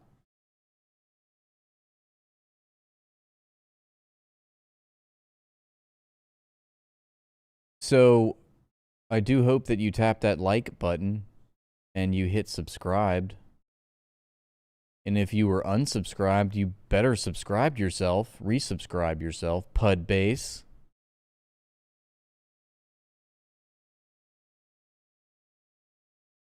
How's that an insult? Your entire existence is an insult to me, Saeed. I don't know, because half the time I don't even know what your comments mean. There's always some weird meaning behind the comment itself, and usually I'm too stupid to figure it out in real time. It requires me to research things off stream, then get back to you about your joke.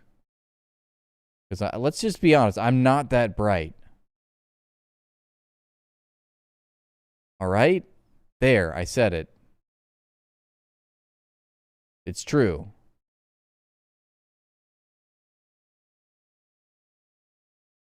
That is weird, because sometimes YouTube loves to, as well as Twitter, they love to unsubscribe my followers. And every now and then that happens on YouTube, I've noticed. So make sure that you're subscribed. But also understand that this is my backup page. So that could also be why. Because it's a new page. But we're close to like 4,000 subscribers. Like we're still steadily growing. Good to see. You posted 2 links on Discord. Both are so dull. Do not open them. Well, I mean... So it's such a sordid history. Thanks, because that's exactly what I'm going to do. And I think you knew that.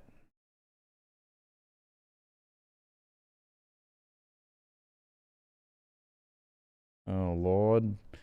Oh, Lord, he coming. What is this about? I don't like Muslims, it says on the sticker, on the comment. Hang on just a second. I need a sip of tea first.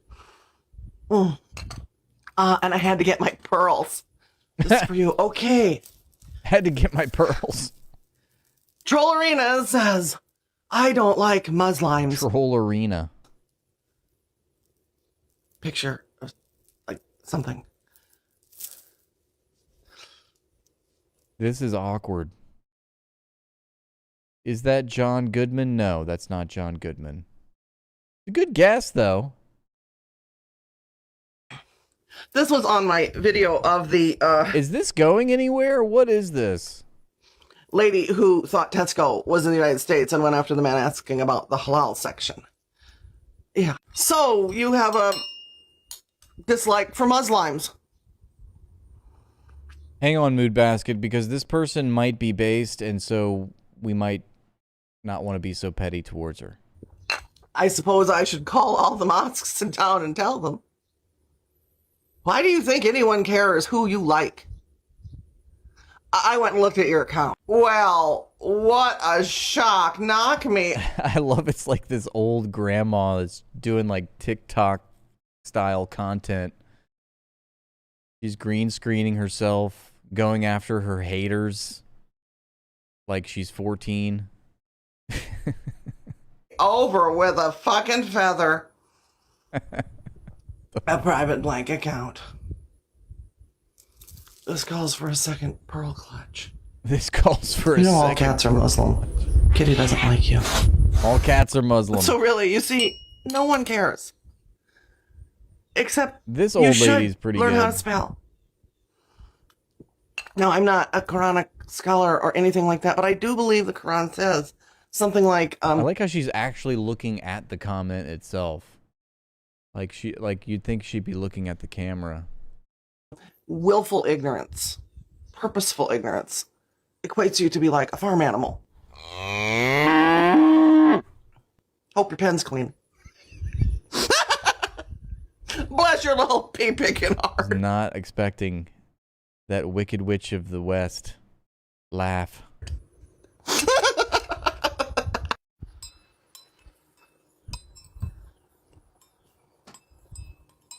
This Hang on gave me just diabetes. Sip of tea first. And I had to get my pearls just for you. Okay. Okay, we watched the whole thing. All right, that was pretty boring and dull. Let's take a look at your other boring clip, which we're totally not going to watch. Top 9 Zionist types. Oh, I like these kinds of videos. These are fun.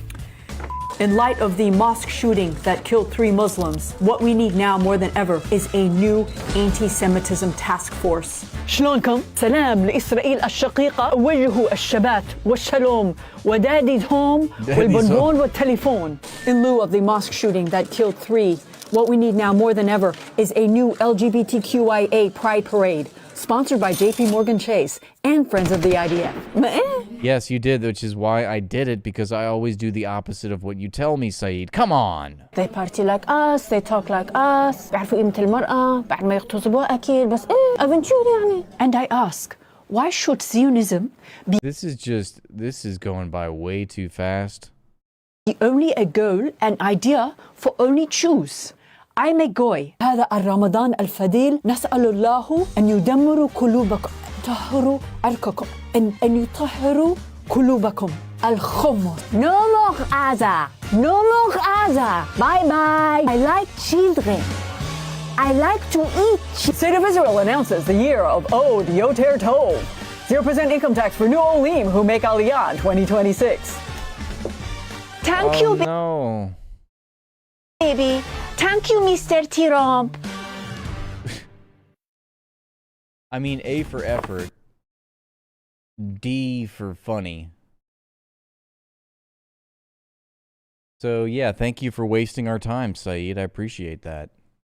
Definitely shouldn't have watched that. I don't know why you wanted us to watch it. You specifically said, I need to watch these 2 clips right now.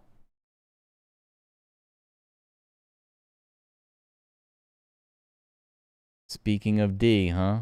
Oh, now it's a capital D. Mm-hmm. And just like that, he's gone. Love to all. Forget all of the insults that I just shared with everyone. Don't worry. Love to all. All is forgiven. No, Saeed. All is not forgiven. We will continue to remember. We will always notice the way that you made fun of us.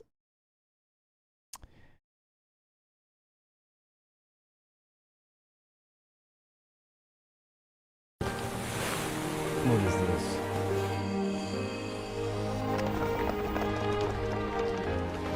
This seems pretty gay.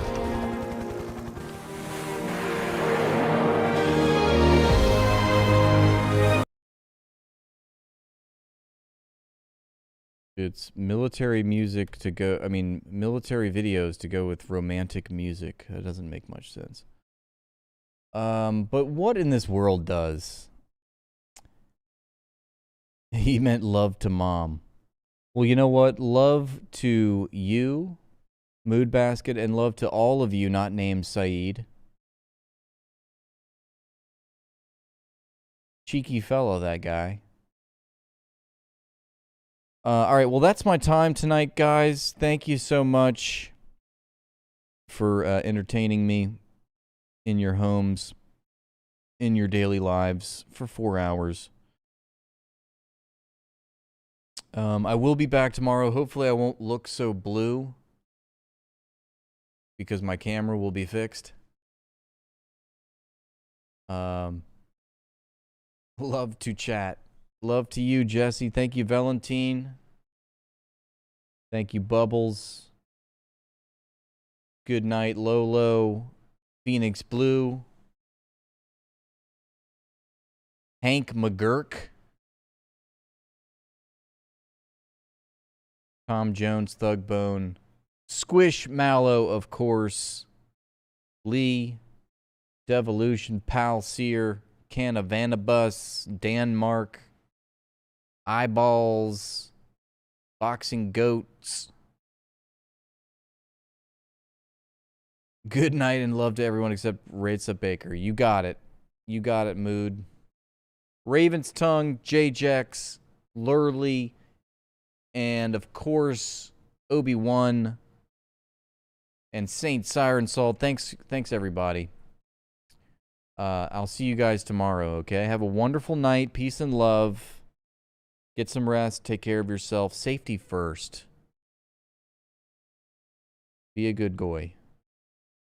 And I'll see you guys tomorrow, okay? Bye-bye. Rathbone has to go to bed. It's time to tuck your little head. Good night. Good night. Buenos noches. Buenas noches. Buenas noches. Buenas noches. Buenas noches.